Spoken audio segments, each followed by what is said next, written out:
Hello, ladies and gentlemen. Good evening. Welcome to News Talk with yours truly, the anchorman, Chris Anu, coming to you as usual from the great state of Texas, precisely Houston, Texas. I like to say good evening and welcome to the show to all of you tuning in from where we call Ground Zero, that is the Federal Republic of Amazonia.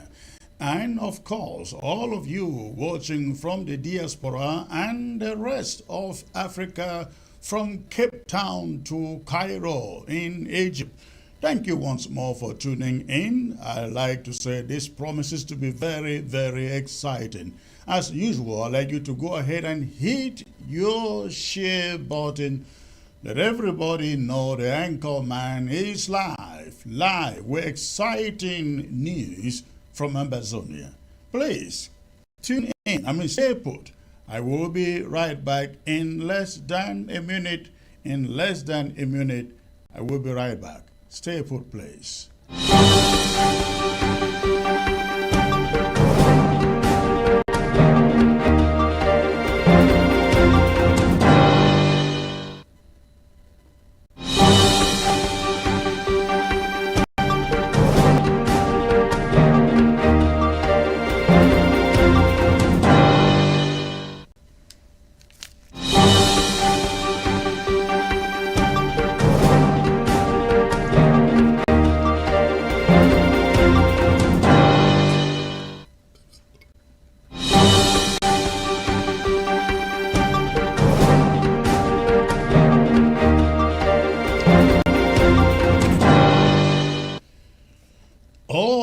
All right. Thank you for tuning in, ladies and gentlemen. Good evening to all of you joining from Boya, Bamenda, Victoria, Kumba, Menji, everywhere in Amazonia, Mamfe included, Mundemba, Tiko, Motengene, Moyoka, all of you tuning in from the great state of Amazonia. Thank you for doing so. If you are joining by way of the social media, Facebook or YouTube, please do me the favor and hit your share button. Facebook has been trying to shut us down every single show that I come up to produce. YouTube has been watching. If you have 100 on Facebook, it means YouTube will have like 300 or 300 and something. If you have so that is exactly what is going on. Either Facebook shuts it down completely, or they just prevent people from joining the show. But thank you for those of you who are already rallied in, especially on Facebook. Please hit your share button for people to join. And if you are joining by YouTube, please do not always subscribe. Go ahead, subscribe to the channel and send the link out for your friends. Let them know the anchor man is here. The reason why I do not announce all these days, all this time before I come up live is because we are trying to stop Facebook from totally shutting us down. So that is the reason why we are not pre-announcing this as usual. We used to have thousands of people. I think the highest I've seen in this show was 4,600 people watching. I remember that was when I had the late John Frundi on the show. We had 4,600 people. Then we've had 2,000 something, 1,000 something most of the time. But until Facebook began to play with the numbers, it started dropping. But it really doesn't stop us because we know that people come back and watch. And besides, millions are watching by way of satellite in all of Africa. Sierra Leone. I don't know what is happening in Sierra Leone, but all of a sudden, begin to get so many viewers, callers, and messages coming in from Sierra Leone. All right, thank you if you are watching from Sierra Leone. And Ghana too, we receive messages from Ghana. And Rwanda, we have also received messages from Rwanda. Thank you very much. We know others are watching, but For those of you who have let us know, you are watching from Senegal, from Sierra Leone, Rwanda, Ghana, and so on. Thank you, thank you. It is good to know that we are being watched far and wide. All right. Tonight, I will be talking about a number of subjects. The regime in Yaoundé, on the occasion of the resumption of the 2024-25 school season, is promising to crush Ambazonia. They are not compromising, they say, to let children go back to school on their terms in Ambazonia. We're going to be talking about it and bringing you details of what is happening there. Also, this morning, a very ghastly accident in the city, the Federal Capital Territory of Boya, with a number of casualties that we cannot ascertain. But then when you look at the images, they are horrible, not good for the eyes. We'll be talking about that. My talking points tonight is centered on the fight for justice by Barrister Akere Muna. Recently, you all heard about the release of this junior in Gambia, fought and released by, almost unilaterally, single-handedly by Barrister Akere Muna. I have heard a question out there from Southern Cameroonians, Ambazonians, and they are asking, when will Barrister Akere Muna start fighting for Ambazonian prisoners? Thousands of them, dotted all over in Douala, in Bafoussam, in Yaoundé, in Boya, in Bamenda, in Kumbo, everywhere. When does Barrister Akere Muna begin fighting for these ones too?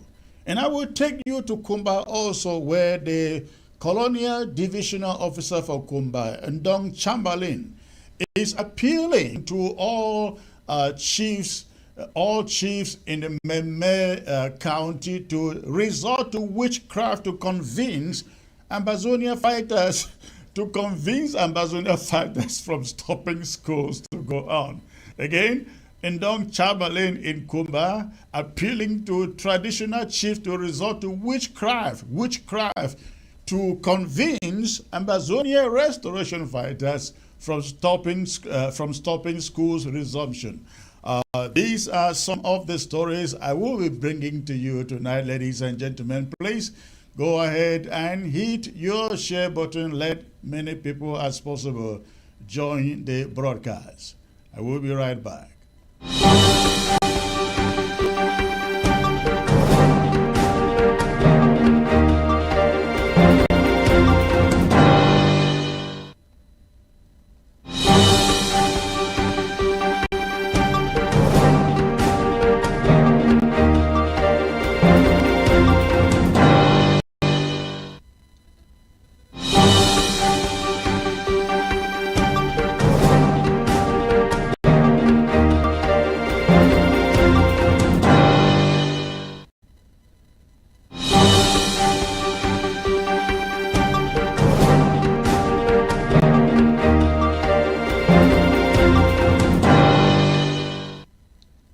ABS can help you reach your target audience like never before.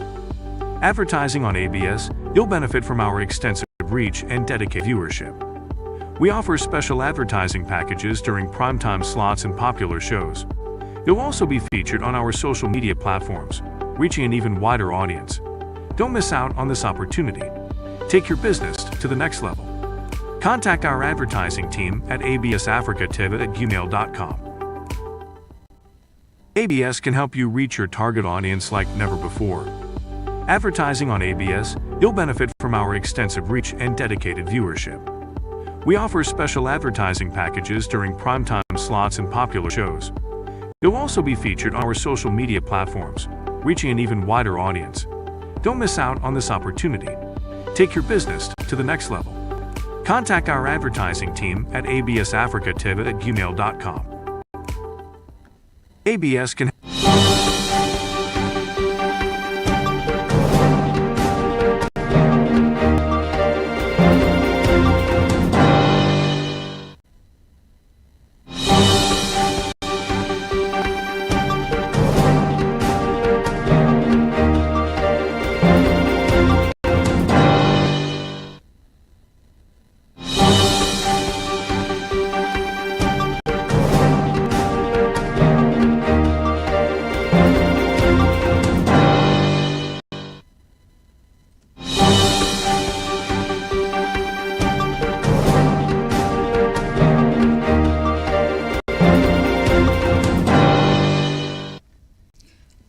right, thanks for staying put out there, ladies and gentlemen. I take you first to Boya, where a ghastly auto accident took place this morning in the city. I am told owing to brakes failure. Take a look.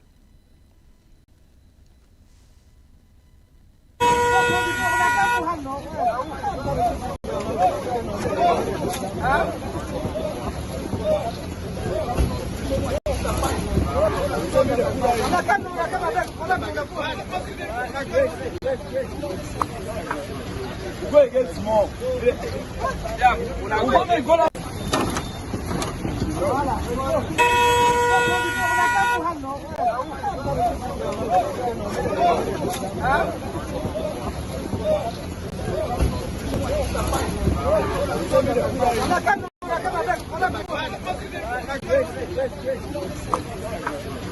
Go against small.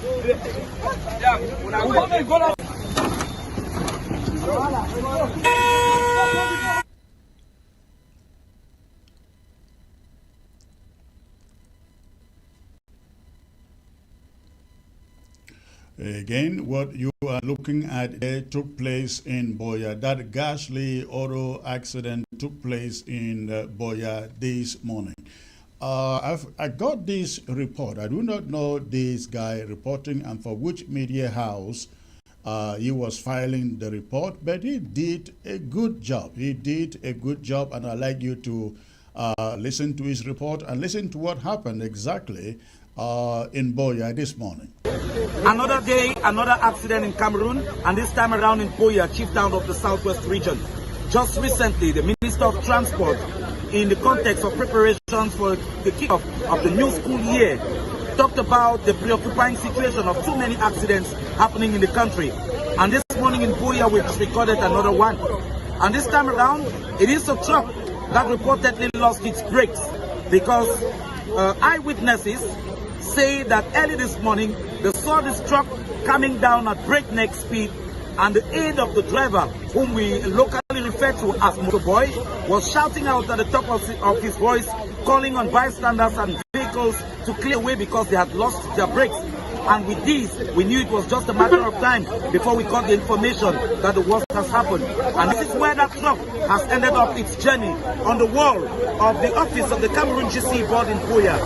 That truck actually lost its brakes, and of course in the process has crushed this vehicle behind us, and might be touched another one. And in the taxi that has been completely shattered behind us was the driver and the owner of the vehicle. The owner of the vehicle was in the back seat, and the driver was on the steering wheel, and they've been rushed to the hospital now in very critical condition. The driver is severely injured, while the owner of the vehicle, who is said to have been sitting in the back seat, is also in critical condition. And this brings to question again the issue of accidents in the country. If it's not the case of recklessness, then it may relate to an issue of vehicles that are plying the road when they are not roadworthy. And this brings to mind how stringent are the measures to check roadworthiness of vehicles.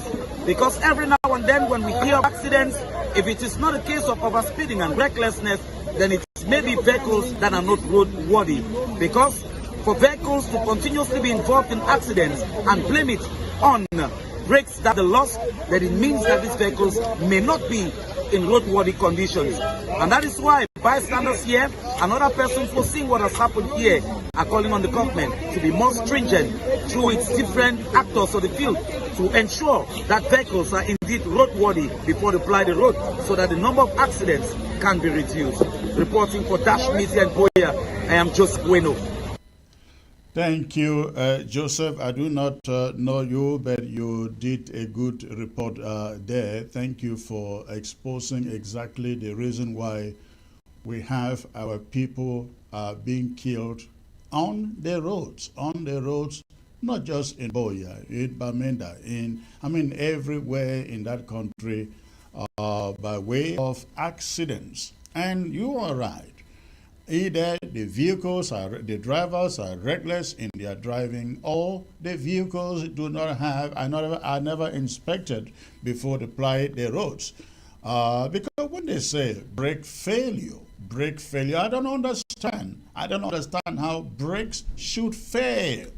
When there is a culture of maintenance, a culture of inspection of those vehicles, you will never hear. I have lived in the USA, ladies and gentlemen, for almost 30 years now. For my lifetime, I'm driving all these years. I have never seen a single accident of brakes failure. Never, ever. Either you lost control and get into an accident, or somebody hits you. That's always a cause of accidents in civilized communities. Not brake failure. Brake failure. The brakes do not fail. Brakes only fail when you ignore inspection, and that is one of the reasons why people are dying on the roads in Cameroon, in Amazonia, in that matter, on a daily basis, the so-called motor accidents.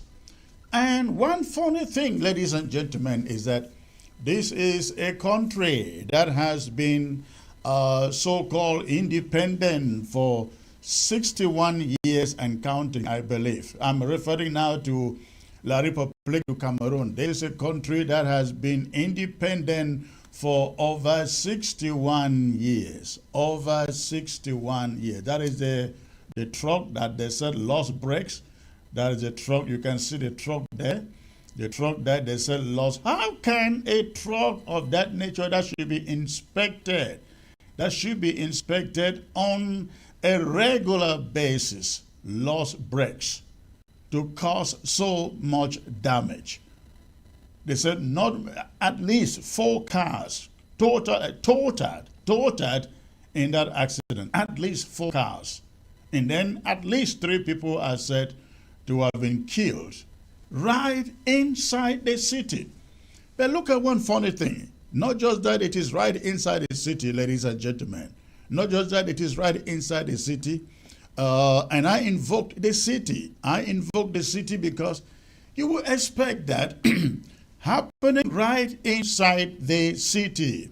Happening right inside the city in a civilized society, in the civilized community where the government cares for its people, where the government cares for its people. You know what will happen?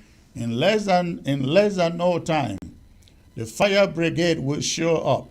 In less than no time, the paramedics will show up.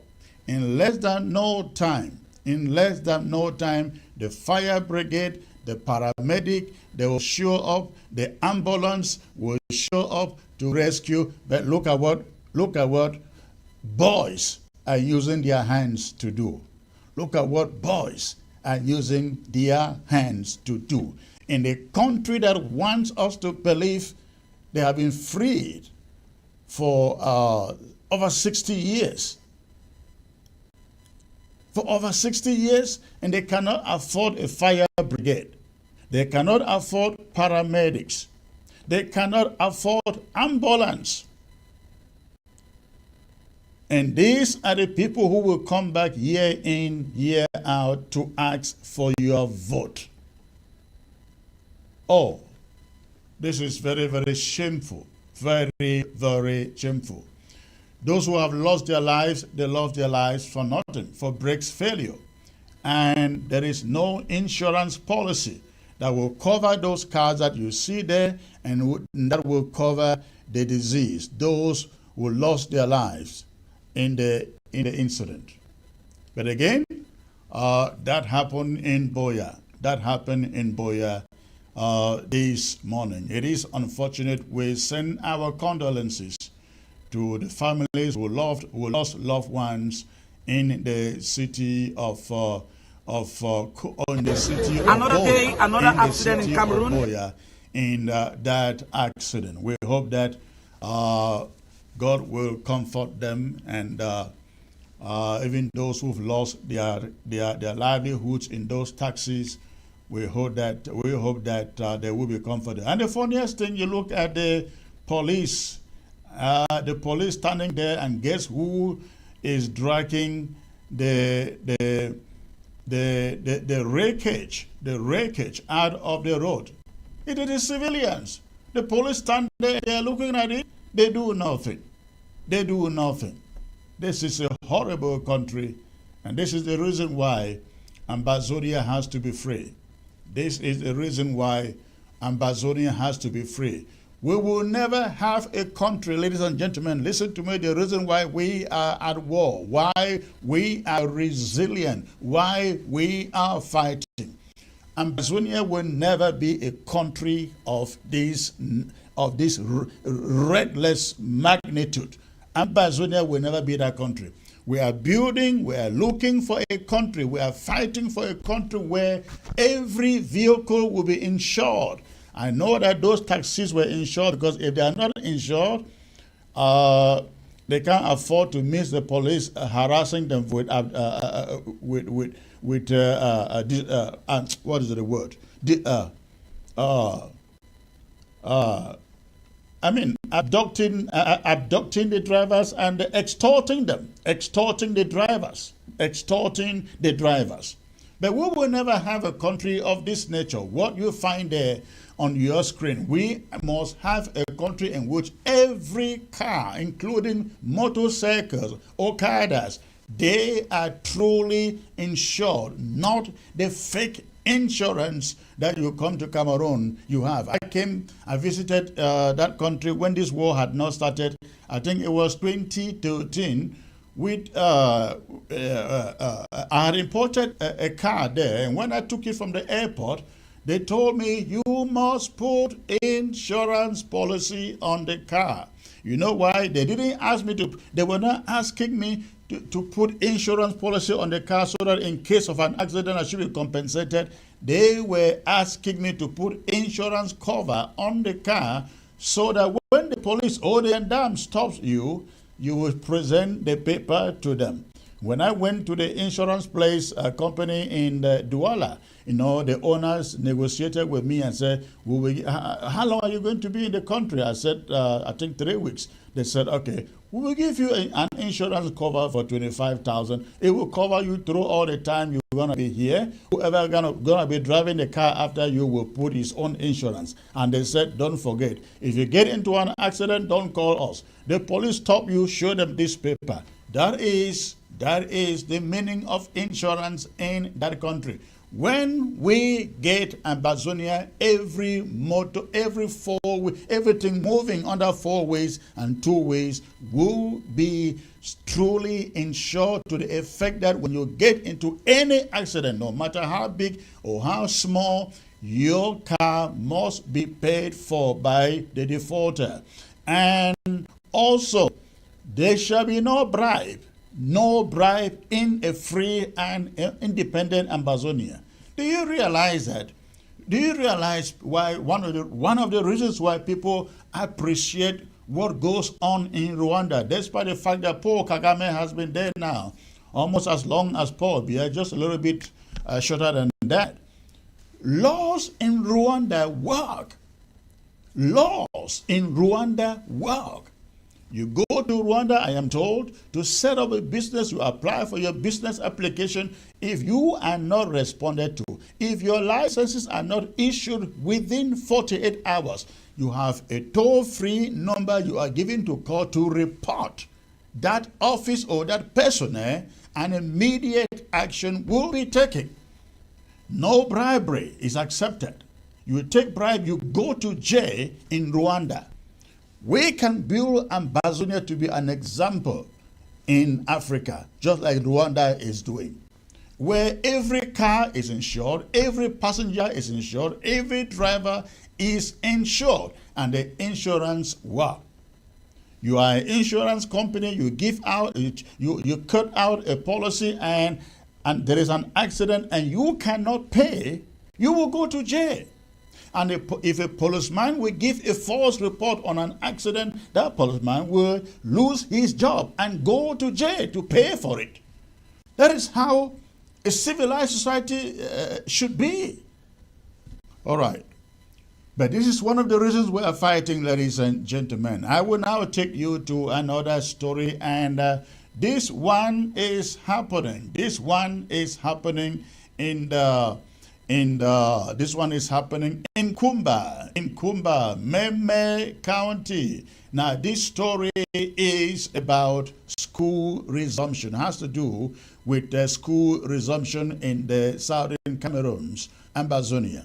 The colonial SDO for Meme, Chamberlain Ndong, has gathered the administrators in Meme, the chiefs in Meme, and was trying to strategize with them how to get every school resume in the Meme County.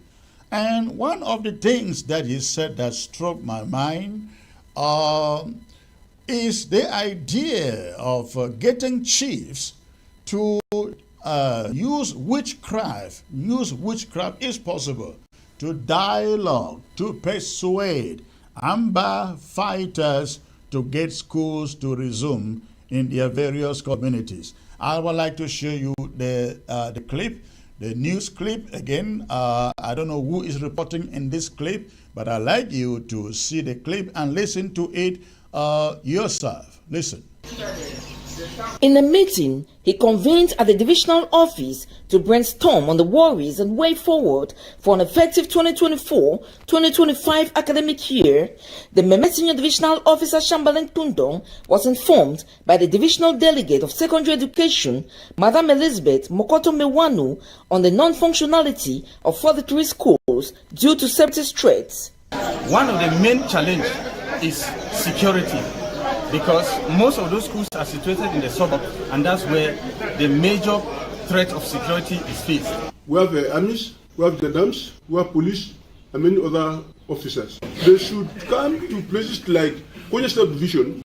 In this regard, the Senior Divisional Officer enjoined traditional authorities to work in partnership with municipal authorities, urging them to use their fetish powers by dialoguing with the boys in the bushes to allow children go to school. After the dialogue, remained to the traditional authorities to go deeper in the various villages, to talk, discuss, negotiate with all those who are disturbing peace and security there.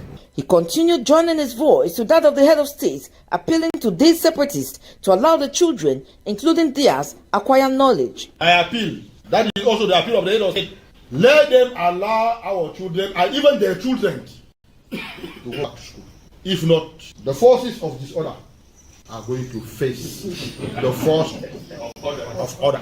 In the meeting held August 19th, the principals also complained of the redeployment of teachers. The minister has relocated our teachers to the schools that are functioning, and since they asked them to choose, most of them are moved out of Meme. Meanwhile, 60% of the population of Konya municipality complained of the war economy coupled with the lack of a bee post, making them sneak in and out of the municipality like rats. Why are children going into those schools? No, they are not killed. There is no problem. Because a war economy has been established. And the only way to kill that war economy is to ensure security and confidence into the people. Reacting, the population were reassured of rendering account to the Minister of Defense for security dispositions for an effective school resumption.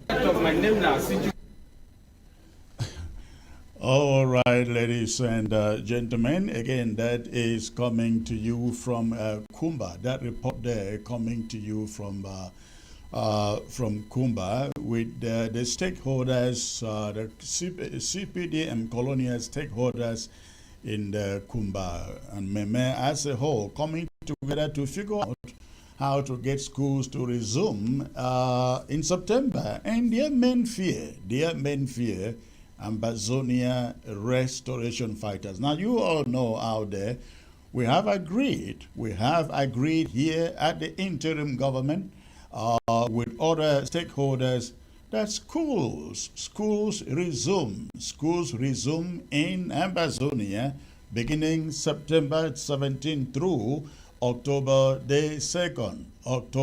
September 17. I hope that these colonial bootlickers, they're listening to me and they watch this show. We have made it very, very clear no La Republic operated so-called government school, grammar school, bilingual school is operating in Ambazonia. We have made that extremely clear. No grammar school sponsored or operated by La Republic du Cameroon opening up in Ambazonia. Zero option. And we have said for the private schools and community schools, you are free to go on, start your classes, resume your academic year anywhere between September 17 through to October the 2nd. That is the position of Ambazonia stakeholders as far as school resumption in Ambazonia is concerned. And if others operating La Republique du Cameroon so-called government schools, I read some reports coming from Mbengui, how they are planning to open so-called bilingual high school Mbengui. How many bilingual high schools are in La Republique du Cameroon? Have anybody ever figured out this? How many bilingual high schools? The emphasis here is on the word bilingual. How many bilingual high schools exist in La Republique du Cameroon? But you go into every village or town in Ambazonia, lycée bilingue là-bas, lycée bilingue là-bas, government bilingual high school, government bilingual grammar school, and so on. This is one of the tactics they use in trying to indoctrinate us to become them, to talk like them, to behave like them, to reason like them. All this so-called bilingual. And again, let me speak it out to every community school and private school in Ambazonia. The teaching of French is banned in any college, private college, community, of course, community colleges. I don't think they're doing that. We don't want to hear that there are French teachers in any school in Ambazonia, any college in Ambazonia, including the private, the mission colleges. We do not want to hear that French is taught anywhere or that La Republic flag is raised everywhere, and neither can their anthem be sung in Ambazonia. We've made this tremendously clear. You have the liberty to teach whatever you want to teach in your classroom, but not French. Not French. And not talking about a French lesson. I'm talking about anything that has to do with French. That should not happen anywhere in Ambazonia. I hope that everybody, especially the school administrators, they get it. If you say, well, what does that mean? You cannot control me. I can assure you, the restoration fighters out there will control you, because we will definitely get the reports. And when we get the reports, you will get visitors. As simple as that. So no matter what Chamberlain and the administrators in Kumba do, and no matter what kind of witches or witchcraft that those chiefs want to use, Ambazonia restoration fighters are not out for say, and no amount of witchcraft. Cameroon soldiers, when they started hearing how Ambazonia fighters were using, what was that thing called? Is it Olechi or what? When they learned that Ambazonia fighters were using, was it Olechi or what? They went out and began using their own Olechi or something like that. How far did it go? How far did it go? So, ladies and gentlemen, no amount of incantation or witchcraft will turn the bravery and the courage of Ambazonian restoration forces to compromise to those chiefs. Let me bring in my guest for tonight. Before, I am still waiting. My talking point is coming, and my talking point is tonight on Barrister Akere Muna and his crusade for justice for Francophones, not for Ambazonians or Southern Cameroonians. His crusade for justice for Francophones, not for Ambazonians. That is the subject of my talking point tonight. I will be coming to that later in the day. But let me bring in my guest for tonight. I am being joined by the Vice President. The Vice President, if you can centralize yourself on the screen, please. And Comrade Derek, if you can centralize yourself on the screen, please. I hope Comrade Derek hears me. Yes, centralize your screen, please, VP. Centralize your image on your screen. You can see you are still a box on one side. Centralize yourself on your screen. All right. And I hope your microphone is turned on. Yeah, that's good. Comrade Derek, can you hear me? Yes, I do. You are frozen, Hello? I guess. Yeah, it looks like.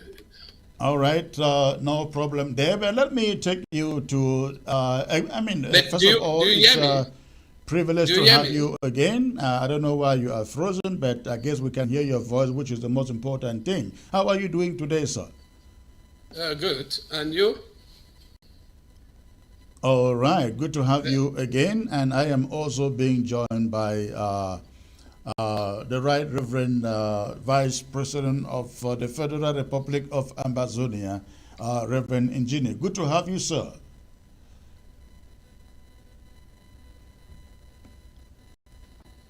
VP, nice to have you.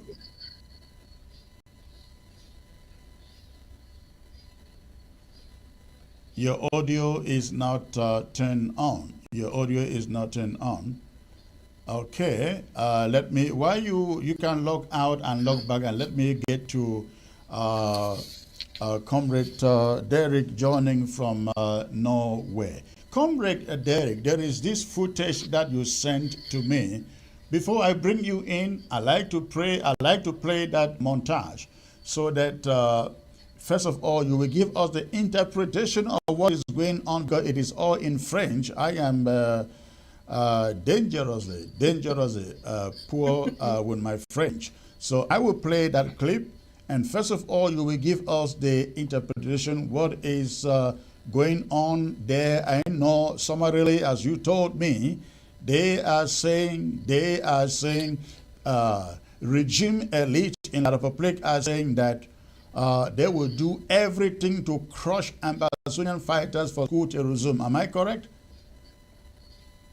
Thank you, Comrade Chris, for inviting me. Do you hear me well? Hello? Yes, I can hear you. Okay. Well, I don't know why I'm frozen there on the screen, but well, thank you for giving me the opportunity to join you tonight. And I would like to thank all Ambazonians who are watching this program today, and non-Ambazonians as well. Well, just as you said, the program on Libre Expression was about Ambazonia, what they call NOZO. And we could see Professor Owona, Matthias Ngini, making it very clearly, in clear terms, that there will be no negotiation with Ambazonia, and that the only way to get peace is for them to ensure that they crush us, they crush the Ambazonian liberation. We either submit to their terms, or they crush us, and we will bear the consequences. So that is what he was saying. So that merely revealed actually the in-depth mindset of the elites of La République du Cameroun. And when we look at what is happening today, I see the Francophone elite as the primary colonial masters. I no longer see France as the obstacle. Comrade, let me stop you there. Let me take a moment, play that clip, then you come in, please. Okay, please do that.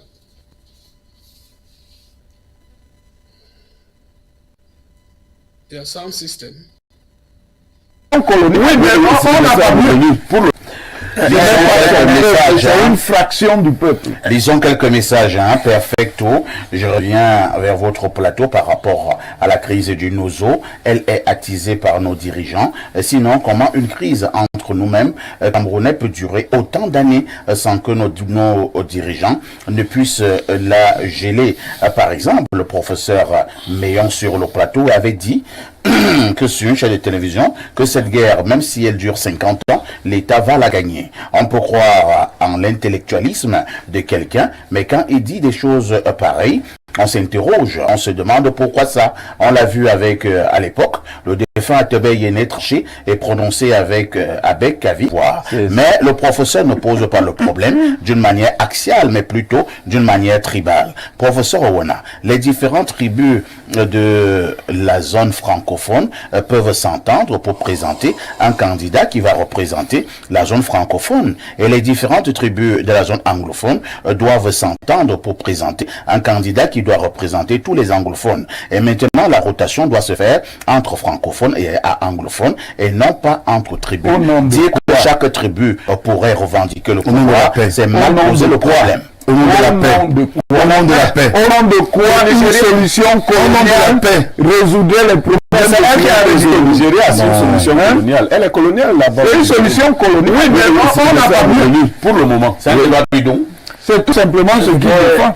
Je voudrais pour sortir apporter une nouvelle contribution. Je crois que depuis qu'on parle de la crise du Nozo, le président de la République, qui est garant de la paix, de la stabilité, tout ce que vous voulez, est trop peu présent. Et tous les envoyés qu'il a envoyés se sont montrés être politiquement insolvables. On les a même chassés, on a même vu un premier ministre entrer sous une table quand il y a eu des crépitements à 2 kilomètres. Il serait souhaitable, vraiment, que le président de la République s'impliqua dans la résolution de cette crise. Que là, il y a par implication. C'est simplement qu'il y a un autre marché de but. Qu'il aille lui-même. Si le président Paul décide lundi demain que je vais s'arrêter et faire un discours, la crise est finie. Je suis sûr que les Camerounais. C'est simple que ça. Il ne l'a pas dit. J'ai dit qu'organiser une nouvelle conférence nationale pilotée par le président de la République lui-même pour réconcilier. Du rêve en couleur. Mathias Renagini, je vais précéder de professeur. Qu'est-ce que vous suggérez comme solution pour avoir l'accalmie? Il n'y aura pas d'accalmie, monsieur. Oh là là, je vais vous expliquer pourquoi. Oui, pourquoi? Il n'y aura pas d'accalmie parce que les gens sont dans le chantage à la présidence. Est-ce que ce président doit faire finir les nous n'avons pas le président, on fera du désordre. Et si on a de même le président, ça va faire quoi? Non, je dis, le problème. All right. Comrade Derek, tell us what you are hearing there. Interpret, do a verbatim interpretation if you can for our audience, please, before we get into the matters arising. You know, there are a lot of things we can draw from this short clip, and we can read their mindset. But let me just explain briefly what the debate is all about. They're just talking about the solution, what kind of solution, or how can they get a better solution for the so-called Nozo crisis that has been going on. And they have diverse opinions on what to do. But the professor that drew my attention is Professor Matthias Onangini, who said that there would be no peace. He made it very clearly that there will be no peace there's just no possibility of calming down the crisis because there are many people who are eyeing the presidency. They are eyeing the presidency. So the other people were against him. They didn't agree well with that. And he further went on to try to explain, because if you had played the clip a bit, you hear what he made it very clearly there that the only solution that will take place is for the government to crush the what they call the separatists or the Ambazonians, and that there will be no compromise. What does he mean by that? He's making it very clearly that they will never sit with us. So all this idea of fighting for dialogue and calling them to meet and sit, he's telling us clearly that they will not come. And that has been the official position of La Republique of Cameroon since all from the time we started hearing of the Swiss talks to Canadian and so on. Cameroon has always sent casual people to come and see if there is opening to persuade Ambazonian to drop. And once there's no opening, they step out and declare that they were not in that particular meeting. So in this clip, we are reading the elite's mind. They are making very clearly to us Ambazonians, and even those who even think about federation, that they will ever sit with us and talk anything about federation. They are out to crush the Ambazonian liberation and maintain the status quo. That's how their regime has been functioning. That is their main objective. So all this cry of dialogue and going around, they are not for it. So that is what I drew from that expression. I mean, from this short clip. Another important thing I drew from there was that I came to realize that none of these people sitting there actually understood why the Ambazonian people are fighting. They don't actually understand why we are fighting. Because looking at the other panelists, they thought that giving us the presidency might calm us down. Or maybe Mr. Bia visiting... is that what the other panelists were saying? The other man was saying that if the president visits the southern Ambazonia, or what they call Nozo, then he is convinced that it will bring some kind of peace, which you hear Matthias of Wadankini was against. And the other professor asked him about, he talked about the presidency, because that many people are eyeing the presidency.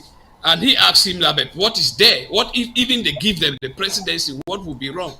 So I see that they don't actually understand our liberation struggle. They don't actually understand why we are fighting.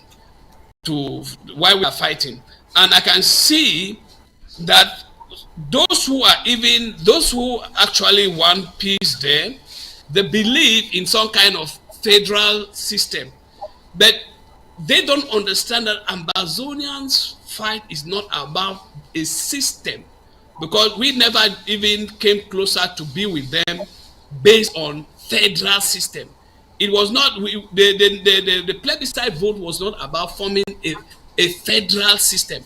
It was not about forming federal states, 2 federal states, because there is a difference between federal states and system. Because we were not to form a federal system where we'll be in one country and we'll be working together. We were to form a confederation, which also, in other words, you call federal states. So we are not fighting for either that. Let's hold it there. There is no doubt in my mind those guys are just being disingenuous. They know our history. They know exactly what it was meant to be. But let's get to the rhetoric that Owananguni was spilling out there. Haven't we heard that before? Does it even move anybody? Were we not called the 2 cubes of sugar? Who were called the Biafras? Who were told from day number 1 we will be crushed in 2 weeks? We heard that rhetorics in the past. Yet we've dragged them on and on and on for 8 years. And they are still seated there thinking in their distorted minds they're going to crush Ambazonia. Well, we have scheduled the date for our school resumption, September 17 to October the 4th. Let them dare try. We will crush them equally as we have done in the past 8 years, and the school policy will stand. Let me go to the Vice President, Reverend Njini. Give us your thought on what you just listened to there and this effort in Kumba to use witchcraft to get schools to resume. Thank you very much, Comrade Chris. My greetings to Ambazonians wherever they are. Greetings to you, Comrade Derek. Thank you for the contributions this far. I hope I'm coming through. Can you hear me clearly? Yeah, I get you. I get you very well. Yeah, we can hear you. Yeah. So, yeah, just adding to what you have put on already as a message to Ambazonians. You know, when I watch a clip of Chamberlain in Kumba and his efforts, and then come back to trying to see the analysis from within the media in La République du Cameroun, and like you said, Comrade Chris, it's like we have heard this over and over. We have heard this over and over. And it's a clear message to all Ambazonians, especially to the parents who have their children to send to school, you know, because in part of that consultative communique that was sent forward, one of the call was the parents to, and each on the parents to take care of their children and be sensitive to understand that we have a living culture from the Republic of Cameroon, and we don't want to succumb to their manipulation and to all the frustration we have suffered in the past while we are getting through for our freedom. Now, we analyze everything put together, and even the message gotten from these panelists on the media, we understand that La République have come to their end. You know, when you check the call given by Chamberlain there in Kumba for the witch doctors or the traditional doctors to come out or to do their divinations and control the hearts of the restoration fighters to succumb or to submit to La République du Cameroun and to the others, and all the things put together, you discover that there is already a wind blowing against their minds, and they are really confused, because if La République du Cameroun and the Paul Biya, in all his efforts in the past, he brought in the Gangmaster of Malta, who came and left crying the first time. He was cajoled again back the second time, and he left the second time, went back and died.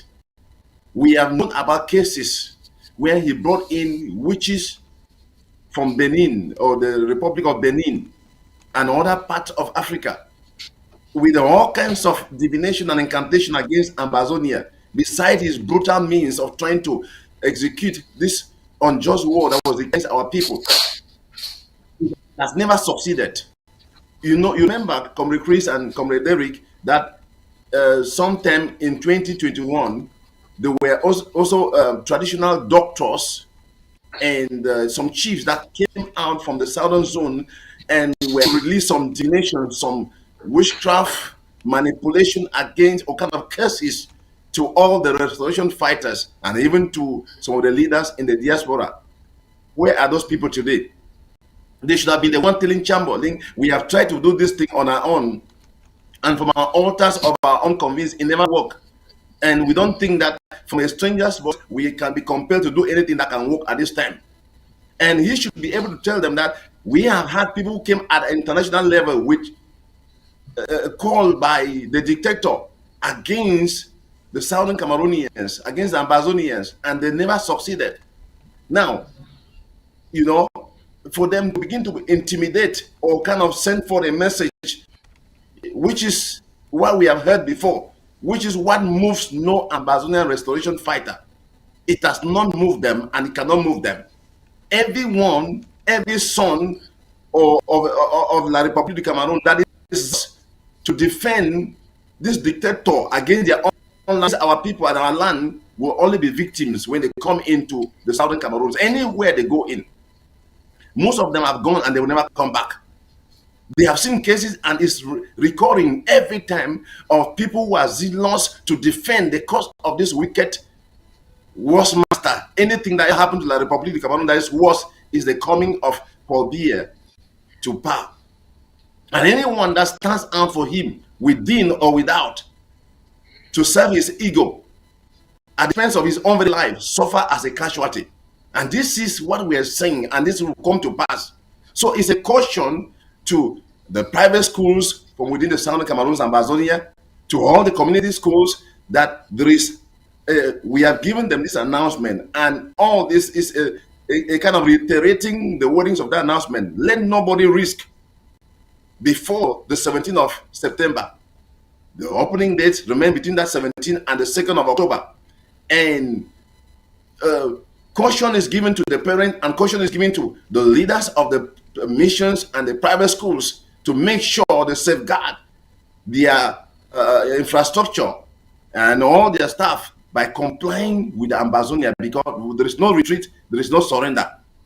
And I think we have registered enough success this far, and for La Republic to remain presumptuous to think that military option is a solution to it is far out of truth. Now they are trying to contradict the truth. While the Chamberlain is calling for the traditional doctors, come and help us, we have failed. Come, Chris, you made mention in the beginning, when they thought the Ambazonian fighters were succeeding because of Odeshi, they resolved to searching for their own.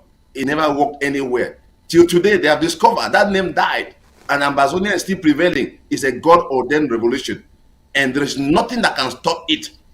We are reiterating our words day after day, and we think the message has gone through to our parents back home.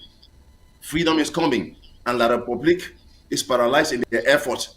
But like a dog with a last kiss, they are still trying to make some noise. Don't succumb to them, and don't risk for your life or the life of your children. Comply with us. Victory is not far. We are arriving very soon. Thank you. Thank you. Let me get back to this school resumption calendar that we set out for schools resumption in Ambazonia, and this is very important for every parent with a child back at home. It is very important that as we prosecute this struggle or this liberation war, we must begin to distinguish ourselves, our heritage, slowly but surely from what La Republic has offered us over the years. We had our separate educational system. We know that that's what we call it, the Anglo-Saxon system. We never had to resume schools, the school calendar at the same time with La Republic du Cameroon. In fact, I don't know whether the system still operates in Cameroon. You guys will recall that there was a time Cameroon wanted our students. In those days, I was still in secondary schools. Then Cameroon wanted our students to adopt their system. You go to school in the morning, get off at midday, go take a break at home, come back at 2 o'clock, and we revolted. I remember then I was picked up from school and locked up in the old town, Bamenda, for joining the protest to condemn the change of the school calendar for Ambazonia. But that is how far La Republic has gone to try to assimilate us. Mr. Bier was right. They tried assimilating all our institutions, all of our anything concerning our heritage. They tried to assimilate it. It didn't work. At this moment that we are fighting and we have gone this far, 8 years is good enough, leverage enough to say to Ambazonian parents, you got to join in this fight by just obeying this calendar season. It is symbolic. It doesn't move us an inch closer to victory, but it sends a message to La Republic du Cameroon. We are not looking back. If anything, we are looking ahead. We are progressive in what we are doing. Comrades, I ask both of you, shouldn't our parents, our brothers, our sisters, our mothers on the ground recognize, acknowledge this aspect of this is not a liberation tax affair that doesn't take anybody to anywhere. This is not a taxi color change affair that doesn't move us an inch in the struggle, but separating our educational system and heritage curriculum calendar away from that of Lada Popular Cameroon sends a message, isn't it? And shouldn't everybody, every parent, every private and community school on ground zero begin to buy this message? Comrade Derek, I start with you. Thank you, comrade. I think our parents are doing that. They are doing that despite the intimidation they face from La République du Cameroon. And I believe that from the past year experience from past years, they have come to understand that when the Ambazonian leadership takes decision and send it out, it is something that they should obey and follow. The decision sent out is for the betterness for the Ambazonian people. And I believe that every parent, every child who knows the importance of schooling should actually adopt that resolution that was passed and stop hearing from La République du Cameroun. La République du Cameroun, they have nothing to offer. If they had anything, they could have done so. The highest thing they do is just passing decree to create schools. Once that is done, they abandon everything to ourselves, to our parents, to our teachers who are struggling to help the children. So I do not see any reason why we should even listen to them. Give them even a second to talk about school resumption. You raise a very critical point there. A very good critical point there, because talk about the schools that we are talking about. These schools are built by the community. Exactly. And even when they are built by the community also pay for the teachers. Cameroon, that pretends to own us and govern us, do not send teachers to any of those schools. They do not build the schools. The parent teachers build the school, pay for teachers to operate those schools. And yet, a lot of people think that we can just continue in that way of governance with impunity. I think it is high time that everybody on the ground know that, listen, when we have Ambazonia, even if communities build schools, they will have better curriculums. They will have better teachers. They will not have to pay for teachers from their pocket and still pay school fee for the same children they are sending to school. All right, go on, please. Yeah. So you see, that is just a continuation. Yeah. That is just the continuation of the exploitation of the Amazonian people. Oh, okay. I can already go on. I can hear you. Yeah. Now I say, you see, just what you said. Just to add to what you said, it is a continuation of the exploitation of the Ambazonian people. Carried out by this regime for more than 64 years now, or let me say 63 years. So it's high time we start seeing these things clearly. Cameroon will offer us nothing, not even the educational system they are talking about. They can't even offer it to their own children, to their own population. Then what about us? They will do nothing. So what they want these parents to do is just to help them maintain the status quo, maintain their way of doing things, maintain Ambazonia in slavery. But to help Ambazonia out of out of the situation we are today, this administration, this colonial administration will do nothing. They are there for a purpose, and that is they are just there to achieve that purpose. So please, Ambazonians, do not follow them. Follow the Ambazonian leadership, follow the instructions they have given you, and your children will get the adequate education they need. Thank you. VP Njini, your thought on this? VP Njini? Yeah, I don't know where you're getting me. I really I'm get getting some you now. difficulties in the breaking back this way. Can you hear me? Yes, go on. Yeah, just to add, one of the things that really makes me, and I like Ambazonians to take into considerations, is the fact that actions from La République du Cameroon is a confirmation that they know at this point who Ambazonians are.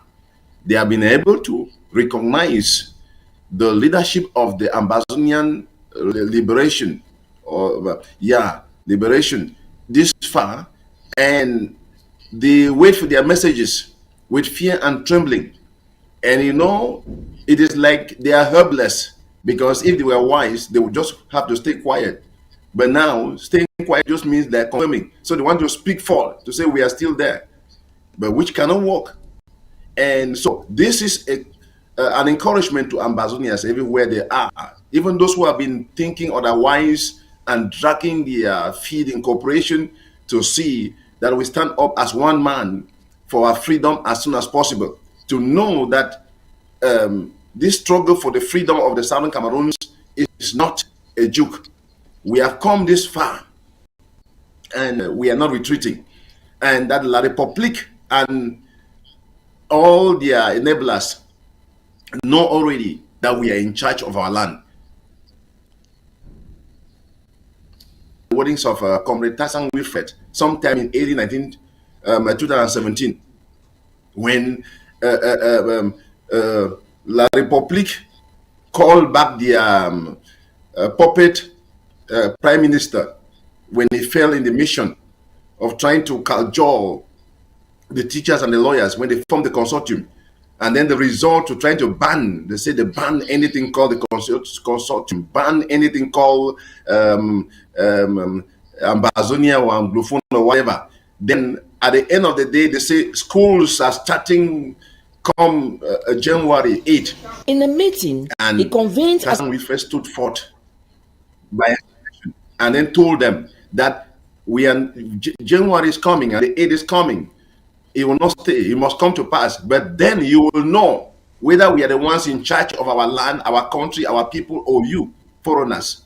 And it came to pass. So whatever has been said by this, the leaders of this struggle this far has come true. And Ambazonians should stand in cooperation. A little pain to our breakthrough and freedom tarries, but certainly is coming to pass as soon as possible. Thank you. All right, comrade, you guys stay put in there. I am going to take a brief break out, and when I come back, I will come with my monologue, and the monologue is centered on, again, Barrister Akere Muna. A few weeks ago, I think just about a week ago, you went out and fought for the release of this junior, is it in Pembe, something like that, an activist in Douala. And many Ambazonians are asking, when does Barrister Akere Muna begin to fight for Ambazonian detainees and prisoners? Stay put for my monologue.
Thanks for staying put once more, ladies and gentlemen. I take you to my monologue for tonight. Again, focus on the barrister Akere Muna and his justice initiative to fight for political prisoners. The only problem is that we haven't seen any Amazonian political detainee or prisoner in the 8 years of this war that barrister Akere Muna has fought for and freed from the dungeons of La République du Cameroon. In a remarkable legal victory late last month, barrister Akere Muna secured the release of Junior Ngombe. Junior Ngombe, a prominent civil rights activist from state detention in said Yaoundé. This achievement has been lauded across La République du Cameroon and in Amazonia. Ngombe's case had become a symbol of the government's tightening grip on civil liberties. Yet, while this victory is celebrated, a pressing question lingers. When will Akere Muna turn his attention to the plight of the thousands of southern Cameroon's Amazonians languishing in Cameroon's prisons? Chris Ano, I'm sorry, there's an error on that report there. But they continue. The release of Ngombe, who had been detained under controversial circumstances, was not just a legal triumph, but a significant moment in Cameroon's ongoing struggle for justice and human rights. Ngombe's detention had sparked widespread outrage, with human rights groups, civil society organizations, and ordinary people rallying his cause. Akere Muna's intervention, driven by his commitment for justice and the rule of law, was seen as a beacon of hope for those fighting for civil liberties in Cameroon. However, as the dust settles on Junior Ngombe's case, another group of detainees continues to suffer in silence: the Amazonian detainees. For years, the Amazonian conflict with Cameroon has led to the incarceration of thousands of individuals, all of whom are political prisoners or detainees held without charge. Their plight has become a deep scar on La République du Cameroon's conscience. Yet, calls for justice remain largely unanswered as far as the detainees and prisoners are concerned. The conflict, which erupted in 2016, has its roots in the long-standing annexation and marginalization of the English-speaking minority in the Cameroons. The conflict escalated into an armed conflict, with civil society groups in the northwest and southwest declaring independence, and the government responding with a heavy-handed military crackdown. The result has been a humanitarian catastrophe, with thousands, ladies and gentlemen, killed, 1 million displaced, and a significant number of people detained in prisons across La République du Cameroon and even in Amazonia itself. Among these detainees are activists, journalists, and ordinary citizens who have been caught up in the conflict. Their imprisonment has been condemned by international human rights organizations. But little has changed. The conditions in these prisons are reportedly dire, with detainees and prisoners facing overcrowding, inadequate medical care, and in some cases, some are tortured, tied to hospital beds to die. For the families of these prisoners, The release of Junior Ngombe from Douala is a bittersweet moment.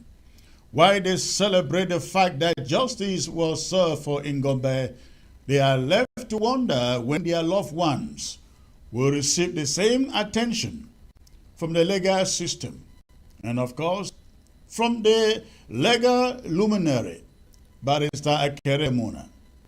They ask, when will Akere Muna, who has shown such courage in defending civil rights, take up the cause of Ambazonian prisoners? Akere Muna is no stranger to the fight for justice in La Republique du Cameroon.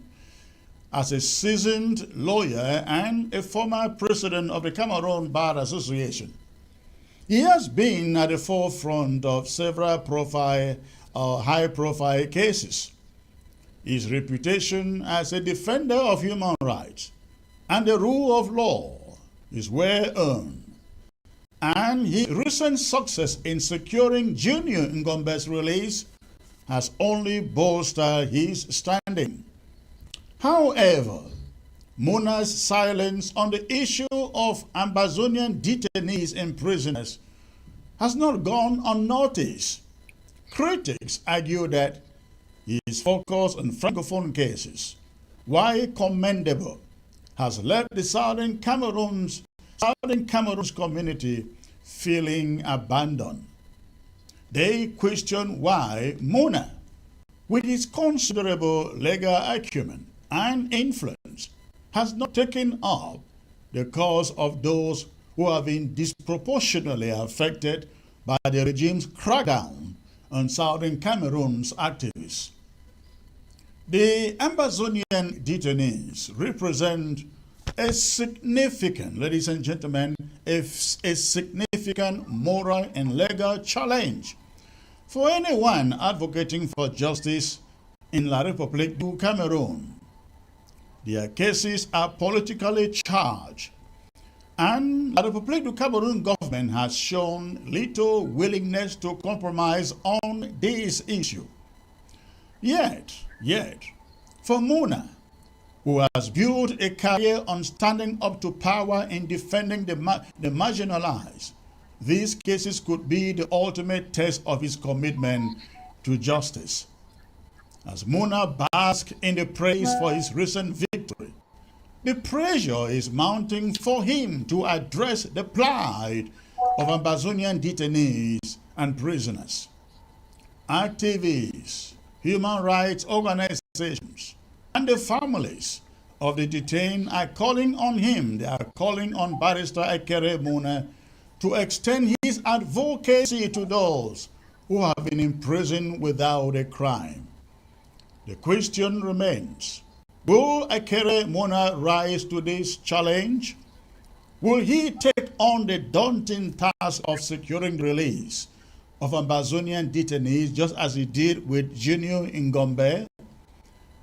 For many, the answer to this question will determine Muna's legacy as a champion of justice in La Republique du Cameroon.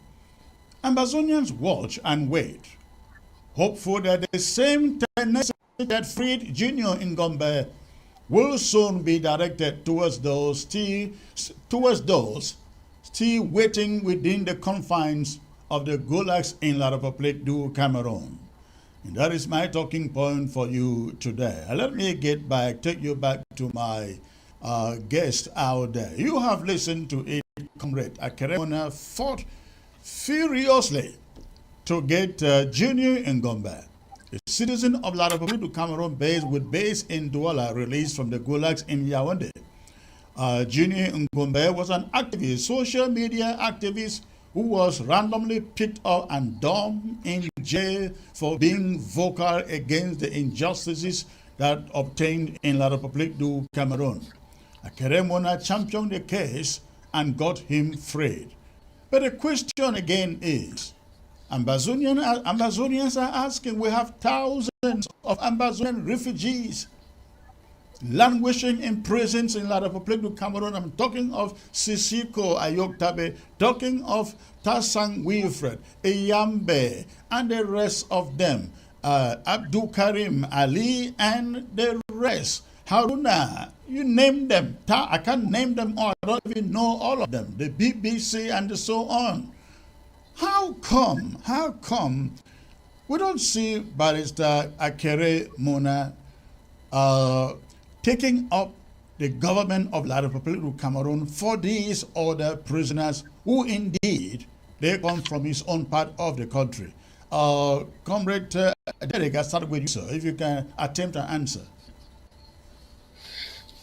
Thank you, Comrade Chris. Do you hear me? Yes. Oh yeah, okay. Well, I will start by at least thanking him for doing that job, at least freeing a human being, from the dungeons of La République de Cameroon is something great. The Bible even tells us that even if there's always joy in heaven, even when just a single person, repents. So I would want to thank him for doing that to a citizen of his country. I say his country because you said he's an Ambazonian. I don't consider the Munas as Ambazonians. Your country is where you pledge allegiance. When you look, the Munas, they do not pledge allegiance to Ambazonia. They pledge allegiance to La République du Cameroon. And the simple question is why? Why are they there? If you look at the legacy their late father left, if you look at the benefits the Munas are having through this root colonial regime, if you go far back from 1968 up till and especially after 1972, you see that that family has enriched themselves very well. They have placed themselves in the position of power through the resources of Ambazonia. They place themselves, they are enjoying to the detriment of the Ambazonian people. And Akere Muna does not see himself as an Ambazonian. So he sees La République du Cameroon as his country. And that is why you will never hear him talk of Ambazonia. I've never heard him say that. Maybe I'm mistaken, but he has never, in no occasion, talked about Ambazonia as his country. So he would prefer to see those he calls separatists, lavish in jail.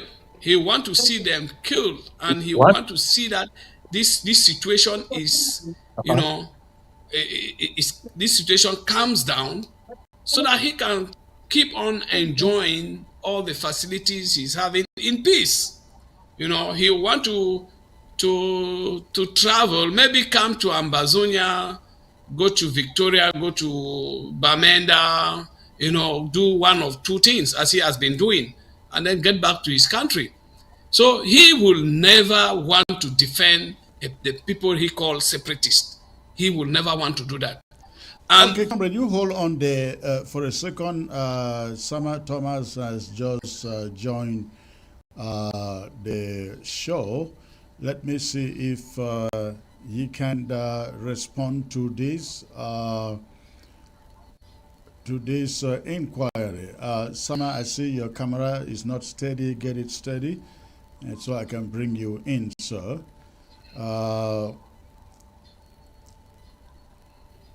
In the meantime, let me go to the Vice President, Reverend Njini, to give us a take. I think it is but fair to ask why Akere Muna is not really interested in fighting for Ambazonian prisoners and detainees, considering how long this war has been going on. Reverend Njini. Thank you, Comrade Chris. I'm very much in line with Comrade Derek, what he's saying.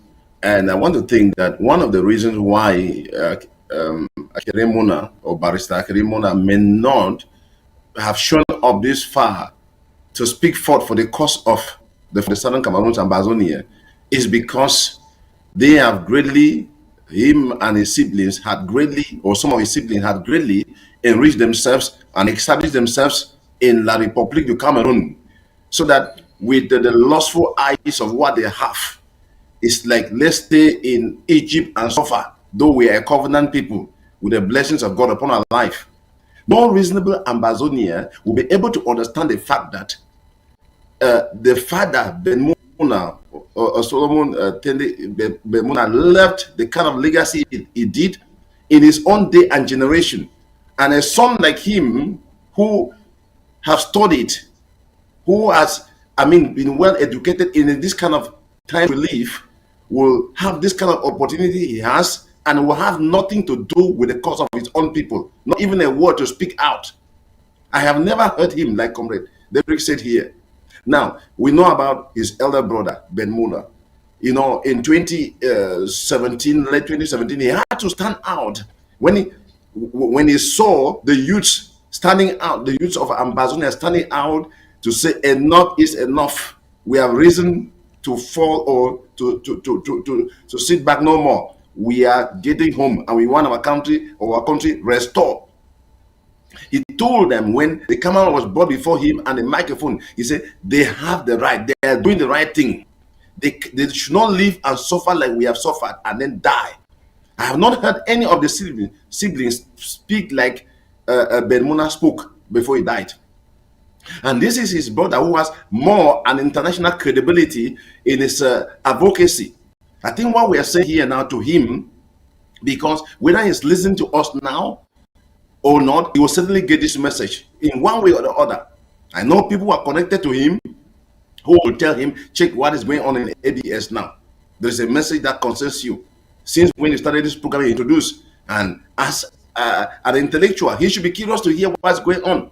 So whether later or now, he should know this is a call, like you said, Comrade Chris, an ultimate test to his advocacy. Will you fight for foreigners at the expense of your own people? Will you fight for strangers and then detriment your own brothers and sisters?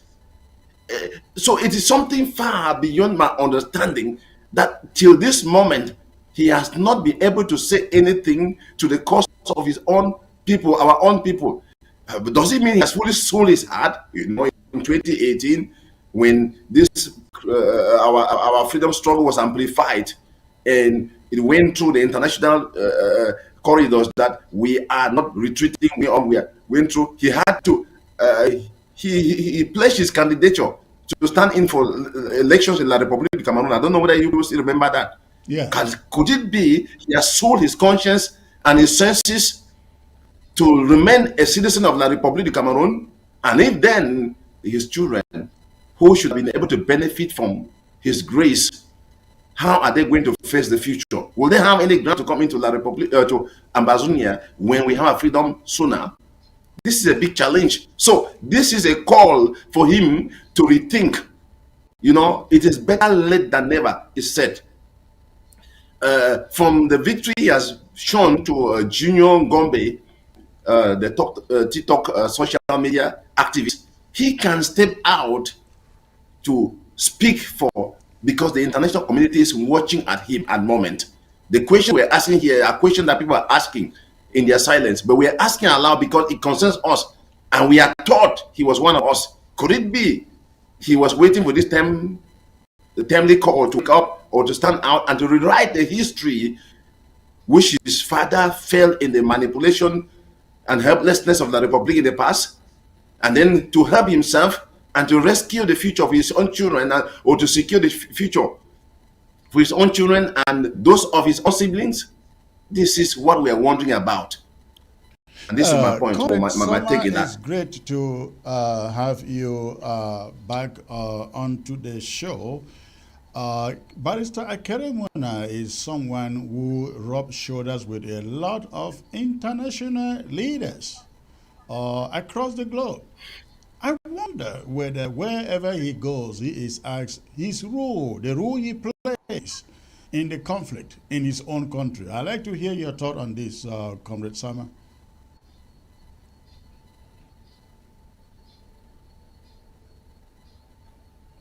Fellow panelists, the Vice President and Comrade Derek.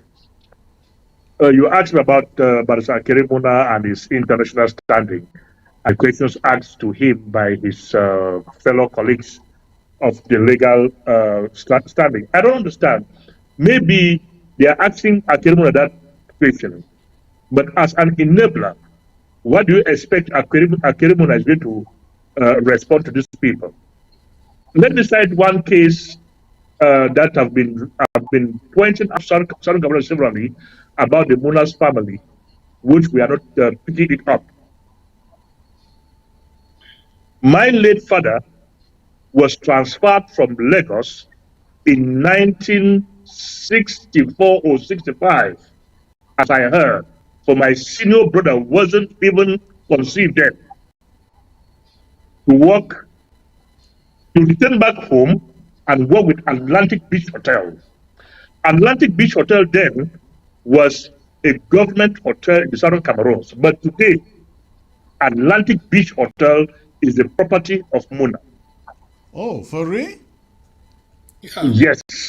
I never knew that. Since when? Why should Southern Cameroonians think that Muna's children, who have gotten their own interest from La Republic Cameroon by usurping Southern Cameroon's government property, should support the independence of the Southern Cameroons over their dead bodies? Would they do so? So they know that if they do, all the properties owned by Muna in Bamenda. Let me also again cite the case of Cash, like Cash Kumba and Cash Bamenda. These were Southern Cameroon's institutions that Fonda was preparing to serve as technical universities in Southern Cameroons. Yeah, that we know very being well. offshoots of Ombe. And Southern Cameroonians asked themselves, what happened to Cash Bamenda? It ended up as Muna's property, which he later on sold to the Catholic mission. And you expect a person like Akere Muna, who is benefiting from that thievery, to support the independence of Southern Cameroons, knowing fully well that when the Southern Cameroons is liberated, all these things will come to the knowledge of Southern Cameroonians, and the properties of Southern Cameroon's government will be retrieved from Muna's family. We should forget of them. That is why Muna and Muna's family will fight and die as La Republican citizens, for they know their wealth is the property and wealth of the Southern Cameroon state, and they will never endeavor to lose it. Had it been I was a Munas, I would say, damn it. If I have, because I'm a man of conscience, I would say, damn it, even if that property was to be returned to the state of Southern Cameroon, I spent nothing in acquiring that property, but I've benefited something out of that property. Let me let it go. But unfortunately, these are not the people to let it go, but we'll force them to reacquire those properties which they've fraudulently taken from the state of the Southern Cameroons. With their support or without, we will do that. So, we get that. Apparently, his presence in the international scene has not really helped us as a people. Maybe for the reasons that you are explaining there, but at least as a human rights activist or barrister, lawyer that he is, why do you think he puts pressure on the government of La République du Cameroon to release La Republican citizens, and thousands of Amazonian citizens languish in jails, and he has made, I don't know whether he has made any effort or not, but at least none of our prisoners have been released through his efforts. With that, I would say, even if he has made an effort to that, La Republique will not release Southern Cameroonians in their dungeons. The Catholic Church and other civil society organizations have put up a lot of pressure on La Republique government to release our people in their dungeons. Iskanto and his compatriots of the MRD, or call it MCR or whatever thing, are they still in jail? They were arrested and locked up after their sham presidential elections of 5 years ago, but they spent just about 6 months in those dungeons, and they are all out. As Southern Cameroon is out, the problem here is La Republic knows how to treat her citizens. So Akere Muna can fight as I think he can to liberate La Republic citizens from their dungeons. La Republic, knowing fully well that these are my citizens, will release them. But Southern Cameroonians who are not La Republican citizens, even if Jesus Christ happens to come from heaven to ask La Republic to release them from jail, from their dungeons, they will not still do so. Akere Muna, if he has tried, La Republic will not still release Southern Cameroonians from their dungeons, but they are not her citizens. So why should they release them? He wants them to be there and die there. Was for the Ambiesia not allowed to die in that dungeon and carried to be buried? Didn't the Catholic Church know that Father Ambiesia was dead in that dungeon? Didn't the Catholic Church fight for the release of Father Ambiesia? Was he released? No. So the intention of keeping our people there is that let them die. No force. Even the United Nations. If the United Nations cannot construct a force to go to Southern Cameroons and liberate Southern Cameroonian people from La Republic's jail, I bet you any talking that La Republic should release them will be in vain. It's a waste of time. Didn't the United Nations send their script there just about 2 weeks ago? Was he allowed to go to Southern Cameroons to, let me say, Bamenda or Boya? They stopped him in Yaoundé. He couldn't go across to the Southern Cameroons, which was his main mission of going there to begin with. But he couldn't allow him to go there. So who do you want Largo to listen to again, to Akere Muna? He's an inconsequential. Well, let's hope that if you trust La Republique du Cameroon for the challenge you are giving him, let him try and let's know that he at least tried. It is good to try and fail, and then we know that at least you tried than to do nothing at all. Comrades, stay put out there. Let me get to the phone calls. Let me get to the phone calls now. Ladies and gentlemen, it is your turn out there. You want to call and ask a question, make a comment to the subject we've discussed today, please go ahead and do so at this moment. The phone line is open. Go ahead and call. And before you call, always make sure that the volume of your TV set is turned down so that you are listening on your phone only. You are communicating on your phone only. So go ahead and call. Please, the phone line is open for you to call wherever you may be. Call in, ask a question, make a contribution, and we'll be glad to take your call. All right. I see a contributor here sending a text. Greetings, sir. May God continue to protect you, sir. La Republique will still take advantage of this school reopening date and says normalcy has returned to the states with their CRTV, where we will get there. That cannot be the case. Let me get to this caller first. Hello. Hello. Hello. Hello. Hello? Yes, I hear you, sir. Where are you calling from? I'm calling from Ground Zero in Meza. Wonderful. What is on your mind, sir? I wanted to greet my brothers, Honorable Sama Thomas, and the other panelists, and then greet you to Congress Chris for the good work you people have been doing. Thank you. For the education that you have been giving to people. And then I wanted to remind one thing. When you are talking about Barrister Akere Muna, Yes. You should remember also that the other man, Philemon Yang, sitting now in the United Nations as a United Nation president or what soever, is the step brother of Akere Muna. I learned that. Because Somebody told me that. Yang is also a son to the Munas. So yes. You should now understand that the stepbrother cannot be sitting there sending people that they should go to, that the human rights people that they could have went to Ambazonian and they end in Yaoundé, and you expect Akere Muna to do something.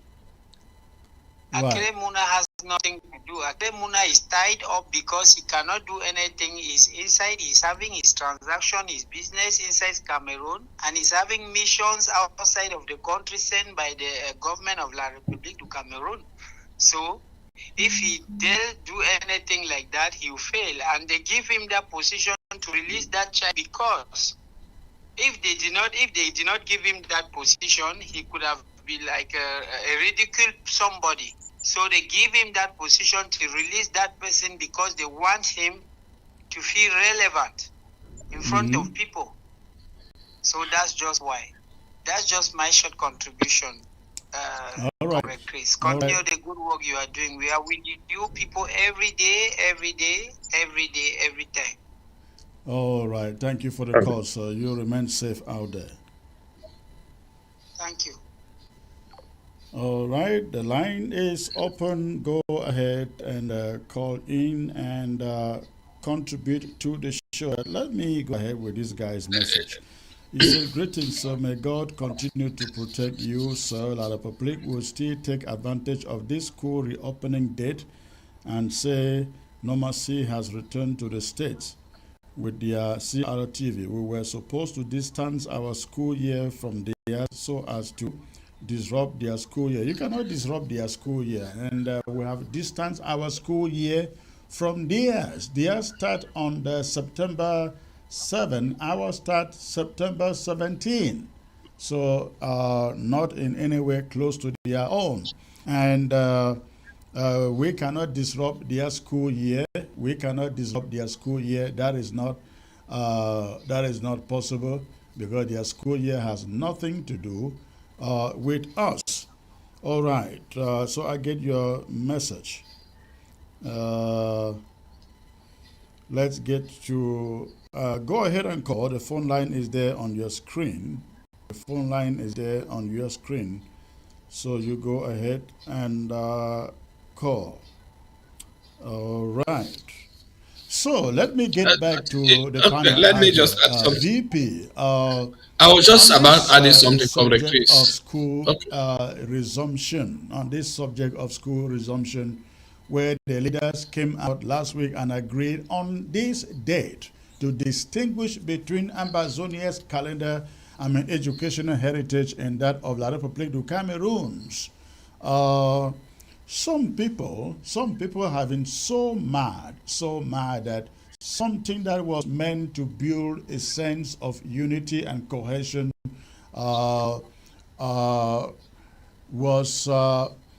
somebody left the meeting and attempted to kind of disparage it. I like your thought on that. Thank you, Comrade Chris. You know, like Comrade Derek mentioned here, we have a Bible that's the road of our lives, the book of Amazonia. We have God, and He has shown us His mercy this far. One of the messages in the Word of God points out, it says, "You shall know them by their fruits." It is true. That word or that particular verse is in context, but it can be applied to different situations in context too. And for somebody to be in a consultative meeting where things are agreed for the freedom of the people, and then just to step out and then turn against it, shows that there's something wrong somewhere, something very wrong somewhere. You know, maybe the tips of the mind of the person was never attained. We are not the same people like the Republic of Cameroon. And one of the assimilation policies were to kind of really fully wipe up our culture, wipe up everything that concerns us, you know, that we inherited from the British and that makes us unique a people. And we want to work on that, where every day, every step of the way in this struggle, we are recovering.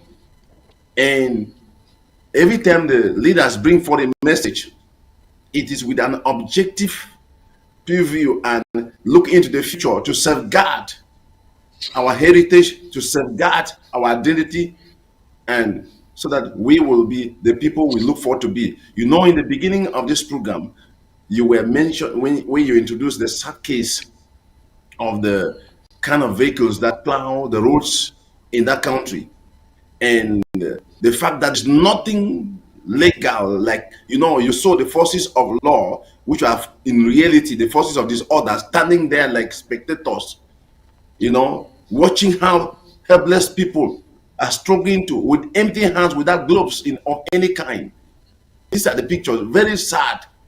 Now, you start asking, where is the law in this kind of environment? Just the root nature, before talking about the roadworthiness of cars that have to be, that bring this kind of accident, is not anything to be mentioned. And every Ambazonia should be moved in the spirit. Every true Ambazonia with blood running through the veins of the cells of his body should be moved to understand that it is high time. We don't have to condone with anything by La Republique and all these enablers.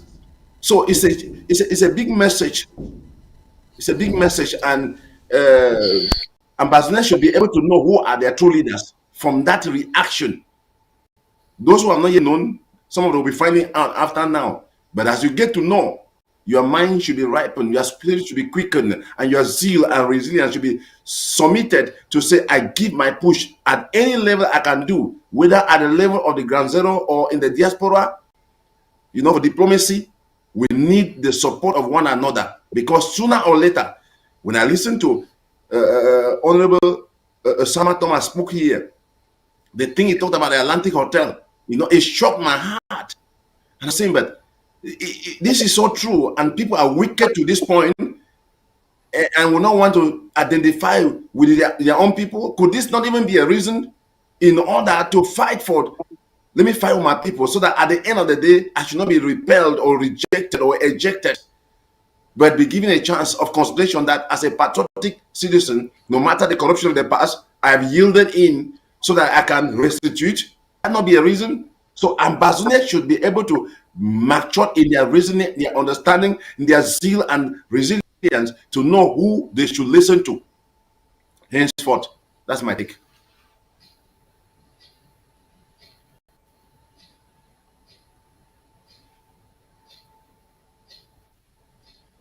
I don't know if community is still there. Oh, Hello? I'm sorry about that. Yeah. Comrade Sama, let me get to you. I know that you put a message, an audio message out, was it today or yesterday, and regard to this subject. Go on, please. Yes. When I followed the program of last, was it Monday or so? Yes. About the collaborative platform with Ayaba being a participant in that program. What comes to mind is this. It seems since Ayaba was born, the only gathering he's been able to participate in is his primary school and secondary school life that he was dealing with other students. But he had never dealt in a society of seniors like our cultural groupings back in Mancon and elsewhere in the southern Cameroons. Had Mr. Ayaba had been part and parcel of these societies, he could have known that these societies debate on issues. And it is not your opinion as an individual that must prevail, but the opinion that the entire society adopts, that this is an acceptable policy that we have to work with. It seems Ayaba has never found himself in that type of society. Is that person of what he says must be respected. That is not how our society operates. If we sit as a people and agreed on something, whether that was my opinion or not, so long as everybody buys that opinion, I falls in line with that opinion. That opinion becomes my opinion. We agreed that this is how things are going to work, and not that I said this. They refused to accept it, but they accepted that. So I will not abide by it. Mr. Ayaba is not part and parcel of this struggle. The way he has conducted himself since 2017, not only 2017, but when we were still back home within the SCYN and the SCNC, Mr. Ayaba was never seen eye to eye with members or seniors within the SCNC. They thought that they, the youths, should be the ones to pilot the affairs of this struggle, which I was ever and always opposed to such thoughts or beliefs. I told them that the seniors have their opinion, the youths have their own opinion. We must bring the two together so as to have a strong bargaining power to work on. But these guys could not accept that point of view. Ayaba has never grown out of that point of view. He still thinks that being a senior today, he can still dictate to all Southern Cameroon. Not only Mr. Ayaba has been to the university to dictate to us. I heard him say something about a curriculum and whatever thing is bought of education charge. Like the questions I put to Mr. Ayaba about his board of education. How many authors have Mr. Ayaba identified in Southern Cameroon? And which of their books have been approved by Mr. Ayaba's board, educational board, that will be used from primary 1 or nursery school to primary 1 to class 7 and secondary school, high school? Or his education board only sits to agree on when schools will open, but do not have a curriculum that they've sent out to the Southern Cameroon that this is a curriculum that we are going to follow in 2024-25 academic year. If they do not have such a thing, then there's no board, educational board existing within the egg of shit, as they call it, or egg of seed. For had there was anything of the sort, then they will come to us first with a curriculum that these are the books and the authors that we've approved that should be used in the Southern Cameroons. So if we are going to the market to buy, if parents are going to the market to buy books, these are the books that you buy for primary Don't 1. Don't forget they have Ambazonia Educational Board. Indeed. Ambazonia Educational Board. But that's the same thing that I'm saying. That if they have Ambazonia Educational Board, curriculum and Ambazonian school books from the board.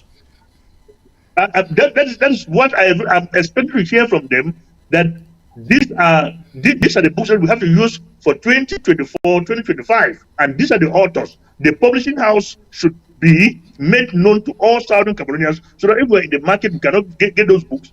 We can get to the publishing house to get the books and send to the market, and not only an empty education board.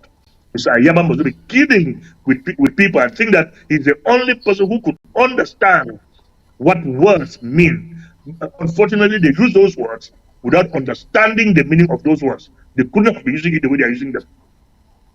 Comrade Derek, let me get back to you on this idea of, I don't know, what is happening to people who want us to believe they are smart, they are intellectuals, they are educated, but every time they take a decision, I am here referring to stuff like liberation tax, taxi color, school resumption. Every time they take a decision, you are bound to ask yourself, what is on their mind? Are they okay? What are they thinking? When they take the decisions and the action that they take, even when their fighters are being killed in their numbers, put out by the civilian population, detesting what they do, they just never see it differently. Comrade Derek.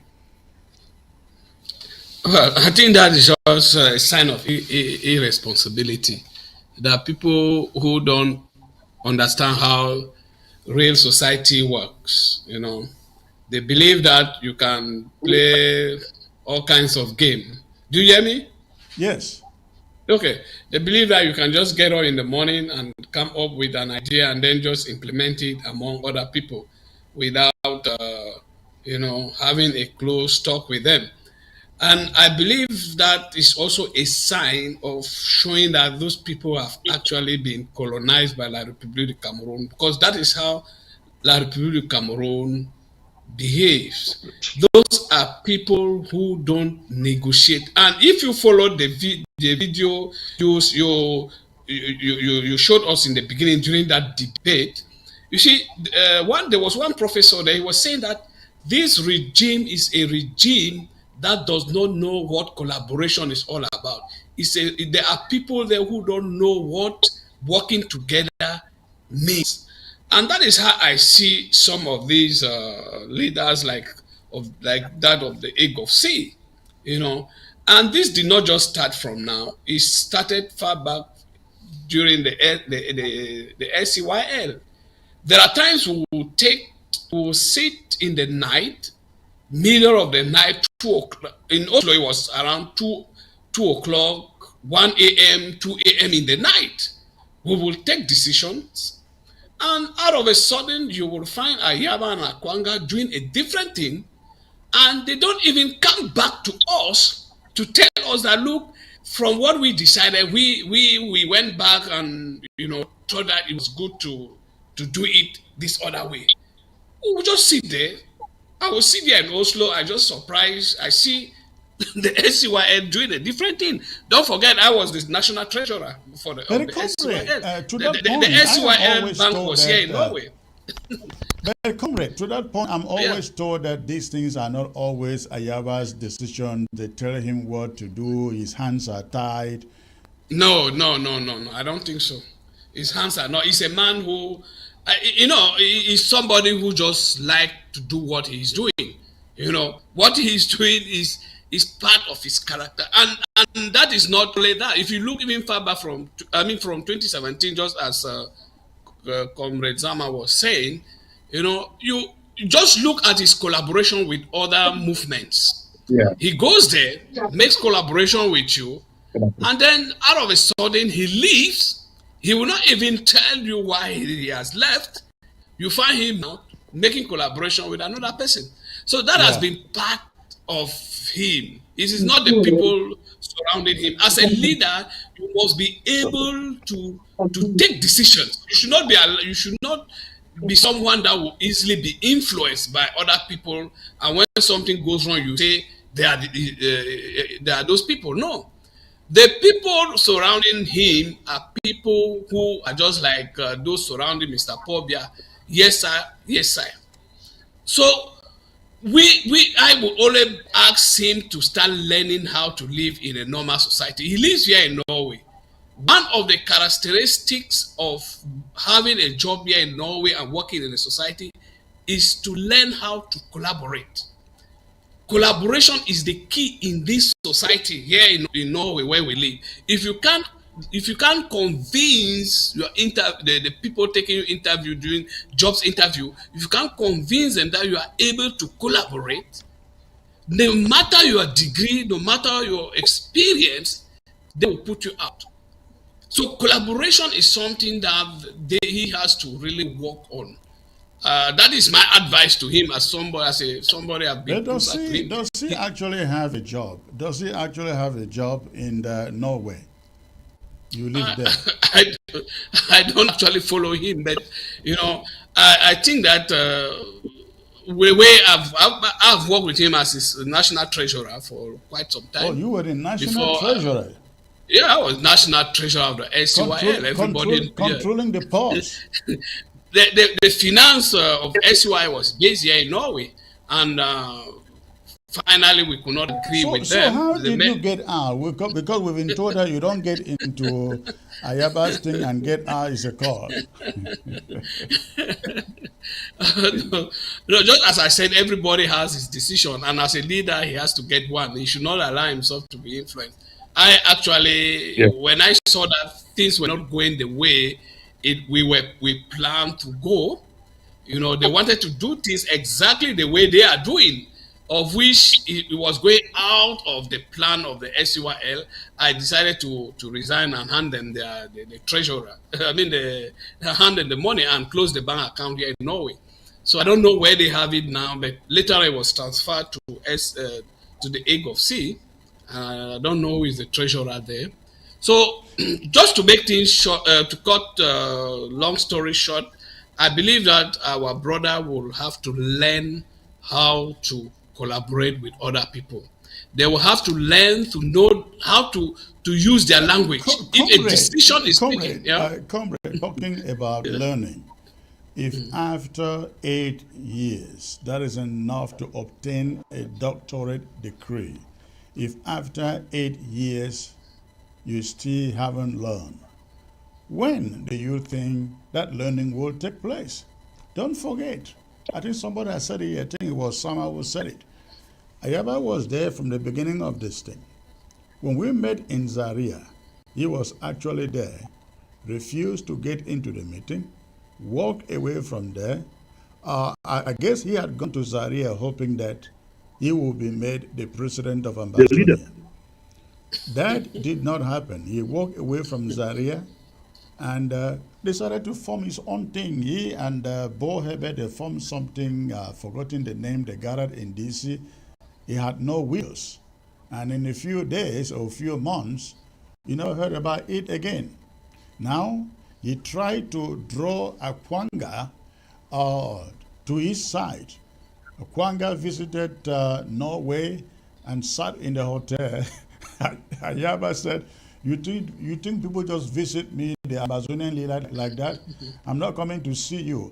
And Akwanga sat in the hotel in Norway and alone came back to the USA without meeting Ayaba in his own city. Not only that. I was the only one who visited him. I was the only one who visited him. Okay. But chronicling this for people to see that this is a man who will not and who has never and will not work with somebody because he has it in his mindset. He is the ordained leader. He is the ordained leader of Ambazonia. When you write a little note, you put his name under the leader of Ambazonia's liberation war. And I just laugh at him. This guy thinks that his life he has control of his life. He thinks he knows when he is going to die. We are all fighting this thing. You never know what could happen. But the best thing is we come together, we agree on something, even if you didn't like it. Take the consensus, run with it, so you at least sell yourself among your peers as somebody who can collaborate. But again, from there, number one, from Zaria up to today, remember when Sisiko got to Kondenge, he tried to run around, form some alliances with Sisiko. Before you knew it, it dropped down. Now, even to deal with his own hitman, Capo Daniel walked away because Ayaba became so hungry to have direct connection with Cameroon. And when they went to Canada, he asked Capo Daniel to collect information, contact numbers for the Cameroon delegation. That is when his head and that of Capo Daniel was knocked and they parted ways. They couldn't collaborate anymore. Going to Canada, you guys remember the Canadian conference that was being organized from the onset. Ayaba was The guy, he thought he was a guy who was organizing it. He thought the leader was the one doing it. He didn't know that the CDN, comrade, the CDN was touting itself as the organizer. When eventually Ayaba realized that the CDN was not going to yield, guess what he did? He pulled out of it because he was not going to be the leader or the coordinator. This is a gentleman, or I don't know what a gentleman is an overstatement, but this is a guy who think that single-handedly, you will save Ambazonia. But what we see so far is he tries to kill everybody before. Maybe he will save the land, but not the people. I give you, Sama Thomas, the continuation of this. Would he kill the people before and then save the empty land, or what? Well, he's a joke, like you rightly asked.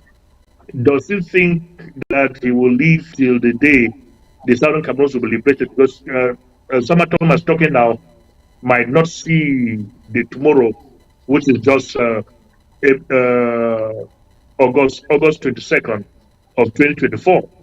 It is very, very possible.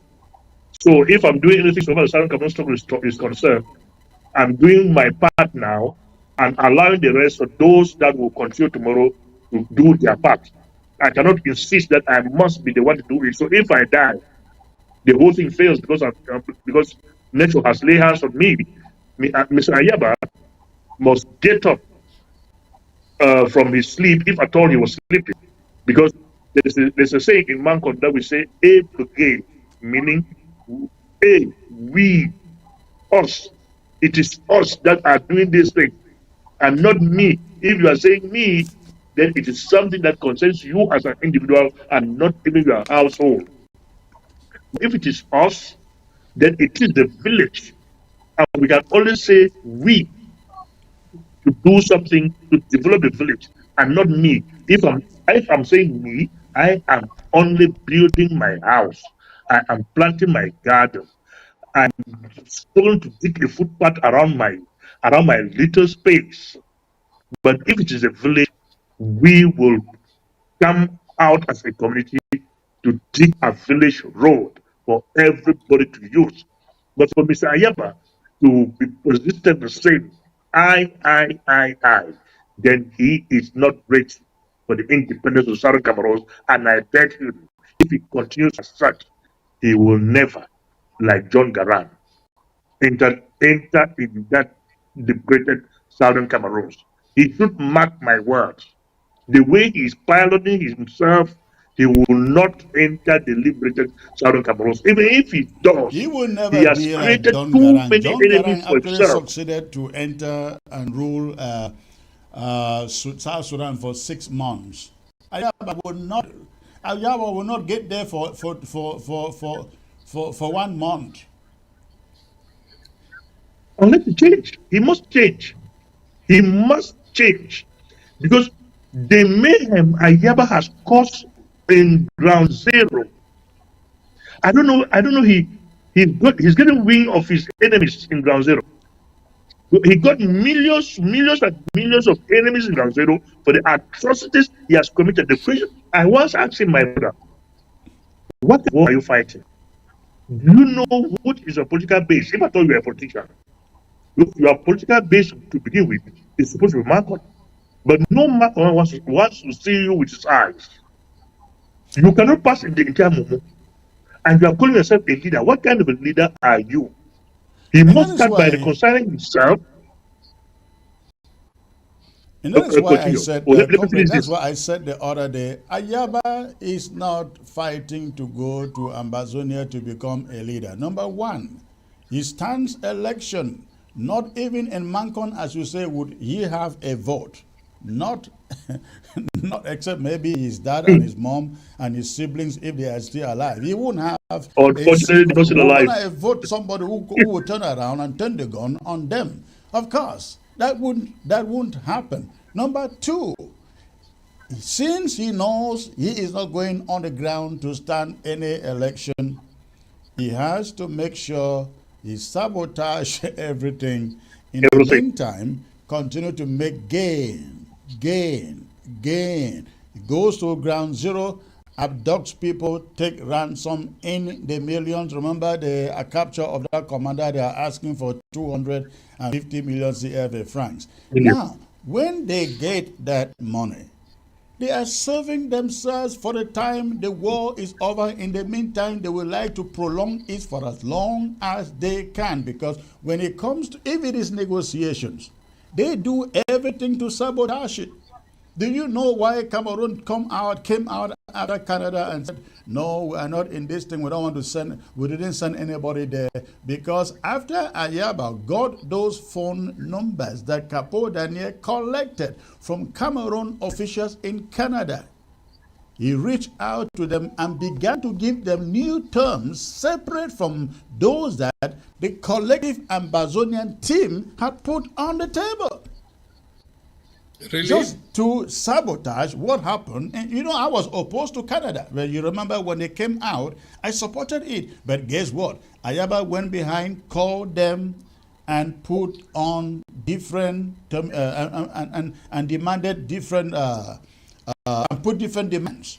And that was when La Republique came out and said, we are not going to be part of it. We didn't send anybody there. So these guys, the AGOFC guys, they are trying to do as Cameroon elite, who are enriching themselves in this war by trying to see that it prolongs for as much as it can. So the more it prolongs, the richer they become. Make your point. Let's get to others here. Well, they should know that if that's their position, there will come a moment that nobody will take them serious. No, and right they should now, sit up now. Right now, that is done. Who takes them serious? I don't take them seriously. They should sit up. Likewise, myself. They should sit up and reconcile themselves with the Southern Cameroonian people. For the struggle for the liberation of Southern Cameroons is not about me, Sama Thomas. It's not about Chris Arnold sitting there, but it's about all Southern Cameroonians coming together. I must not be the one to lead the people of Southern Cameroon to Boya. I can follow someone from behind. Let him lead. Even if people are projecting me to move forward, I can say, no, if I'm moving forward, there is my brother standing there that if he sees me standing forward, he will not join me. But because of him, can I step aside and let him lead for me to follow behind him? I always tell Mr. Ayaba, there was one guy in Rwanda, Paul Bizumungu. After the fall of Habyarimana, I think it was Paul Bizumungu that was the president of Rwanda. Some few months after, Kagame pushed Bizumungu out of the way. So Kagame used Bizumungu as a bridge to achieve his goal. Why can't Mr. Ayaba, if at all he is intelligent as he thinks he is, use somebody as a bridge to achieve the Southern Cameroons and now attain his goal? Please. The VP, let me get to you. You know, they like to say, show me where you have fighters on the ground. Well, show me where you are fighting on the ground. That's what they say. Now, they forget that, remember the 39 who were killed in Bui, even Sama Thomas, you know this. Remember it was Chris Anu's soldiers who killed those 39. You remember that, right? They always accuse me. Remember they've always accused me. Even right here, I see Bella Franklin writing here. What about the 39? My soldiers took good care of them. And even those ones in Mancon who have been going around burning taxis and abducting people, and 16 were gone 2 weeks ago. Remember when I said, hey, hand them over to our soldiers to kill? Our soldiers. Yes. It seems that the VP is frozen. Can you hear me? No, he's not. I wanted to say that it is all evident that you ask, show us where he has fighters on the ground. He has no fighters on the ground, but robbers, kidnappers. And you cannot have those kind of people if you are the chief, if you are not their master, the gang master. That is the simple truth. To a certain point, I will not agree with those who say there are people surrounding him. I will say the people sponsoring him. For me, I think it's high time Ayaba out of that ring for every reason. There is every evidence. Honorable Sama speaks here, and having confronted him at a personal level, how can you accept that you are serving people from your own home village? They don't want to see you. There's nobody in the northern zone of Ambazonia that will want to see him or hear about him, whatever. Then you start wondering whether the people who are surrounding him or following him or his surrogates, do they really think, do they really understand? Because to a certain point, I will want to believe that this is robbers that are on ground zero harassing people are under special sponsorship with him, and the people who are sponsoring him, the fact of the numbers he collected was trying to create a personal affiliation. And what is La Republique's arm of the struggle? Corruption and manipulation with force. I don't know whether it was at that point where he sold all himself or whatever, but I will believe at the moment that it is not the people surrounding him, but the people sponsoring him. More than call a rook, it is not exaggerating to think that if he has robbers on the ground, then he should be the grandmaster. And it's high time the consultative commission put an end to anything that has to do with him if we really need our freedom. Thank you. Yeah. And I would also like to advise him. Let me just say something. I say I also like to advise him and his team to always consult others before going out, because we saw what they did when the Canadian meeting was over. They were the first to go out. We've seen many circumstances where they have sat with other people, but they go out first with contrary messages. And this is the last one. The way they put the message was very contradictory. You know, they should learn how to use language. You know, they should not learning how to put your message across. You know, people is very, very important. Otherwise, you will always create this turmoil, and that is why we find all these disagreement.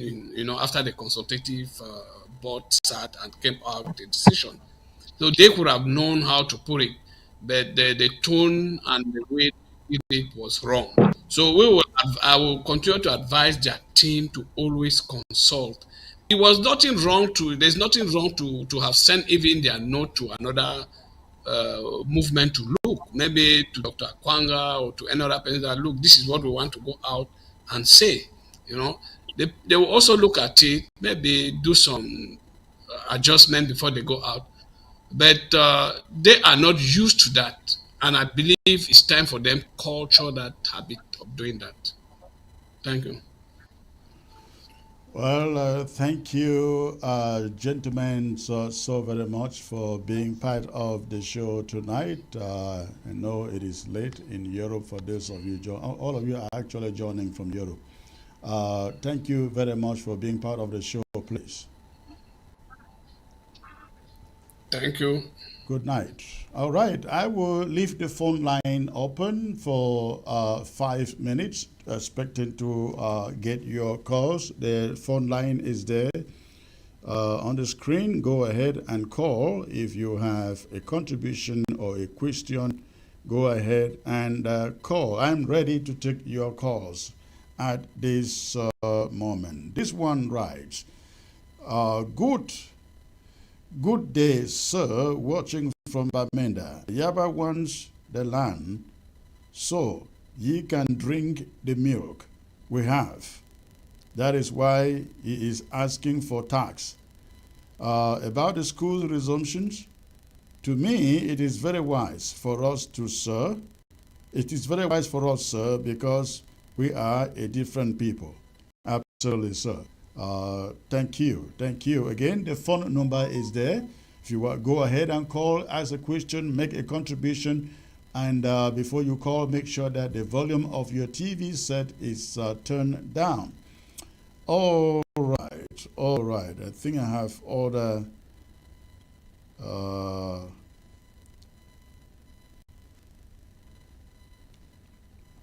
All right, while I wait for your phone calls, ladies and gentlemen, I'd like to remind all of you watching that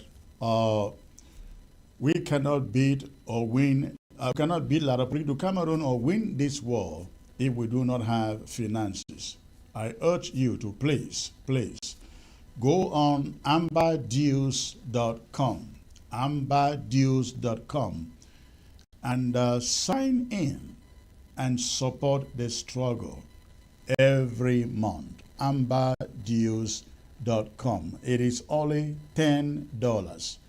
Only $10. And again, there are millions, if not hundreds of thousands of Ambazonians in the diaspora who can support this war, and in no less time, it will be over. But we need funds to do that. The absence of funds will delay it. We can't lose it. But with funds, it will quicken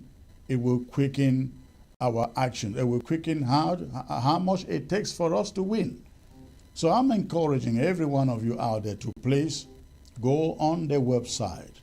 Go on the website amberdeals.com. amberdeals.com. Sign in.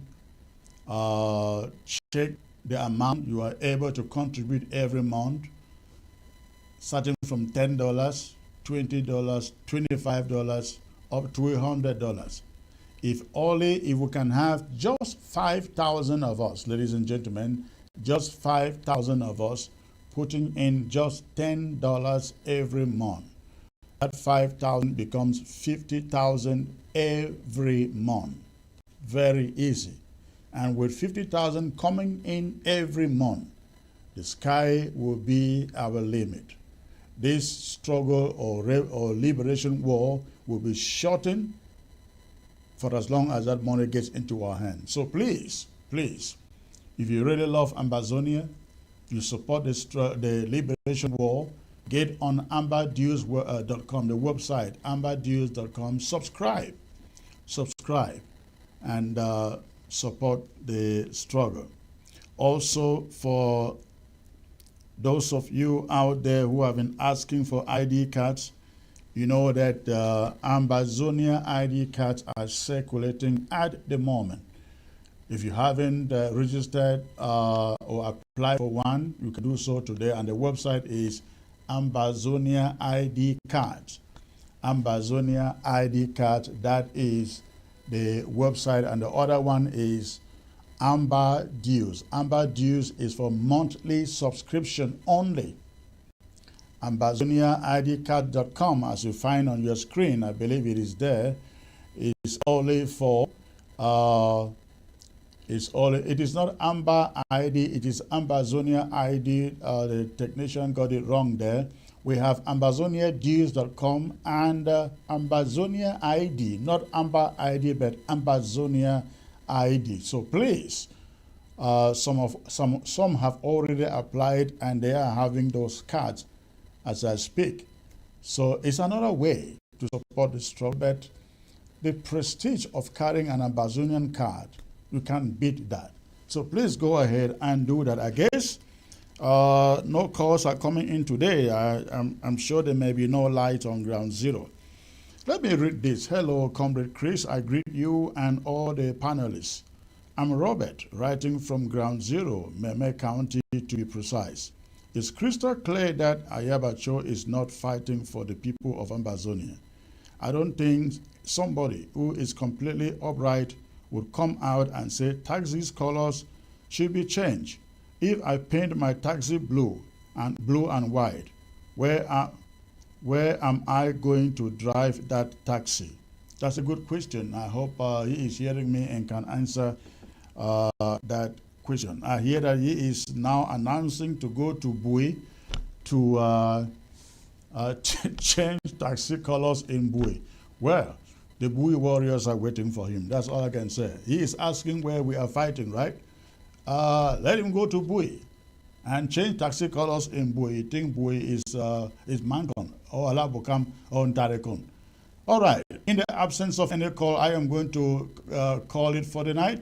Thank you very much for tuning in. I look forward to being back here on Friday. And before Friday, something will be happening here. ABS News will be coming up tomorrow, probably late tomorrow, and it will be running every week. Thank you so much for tuning in. God bless you all. Good night.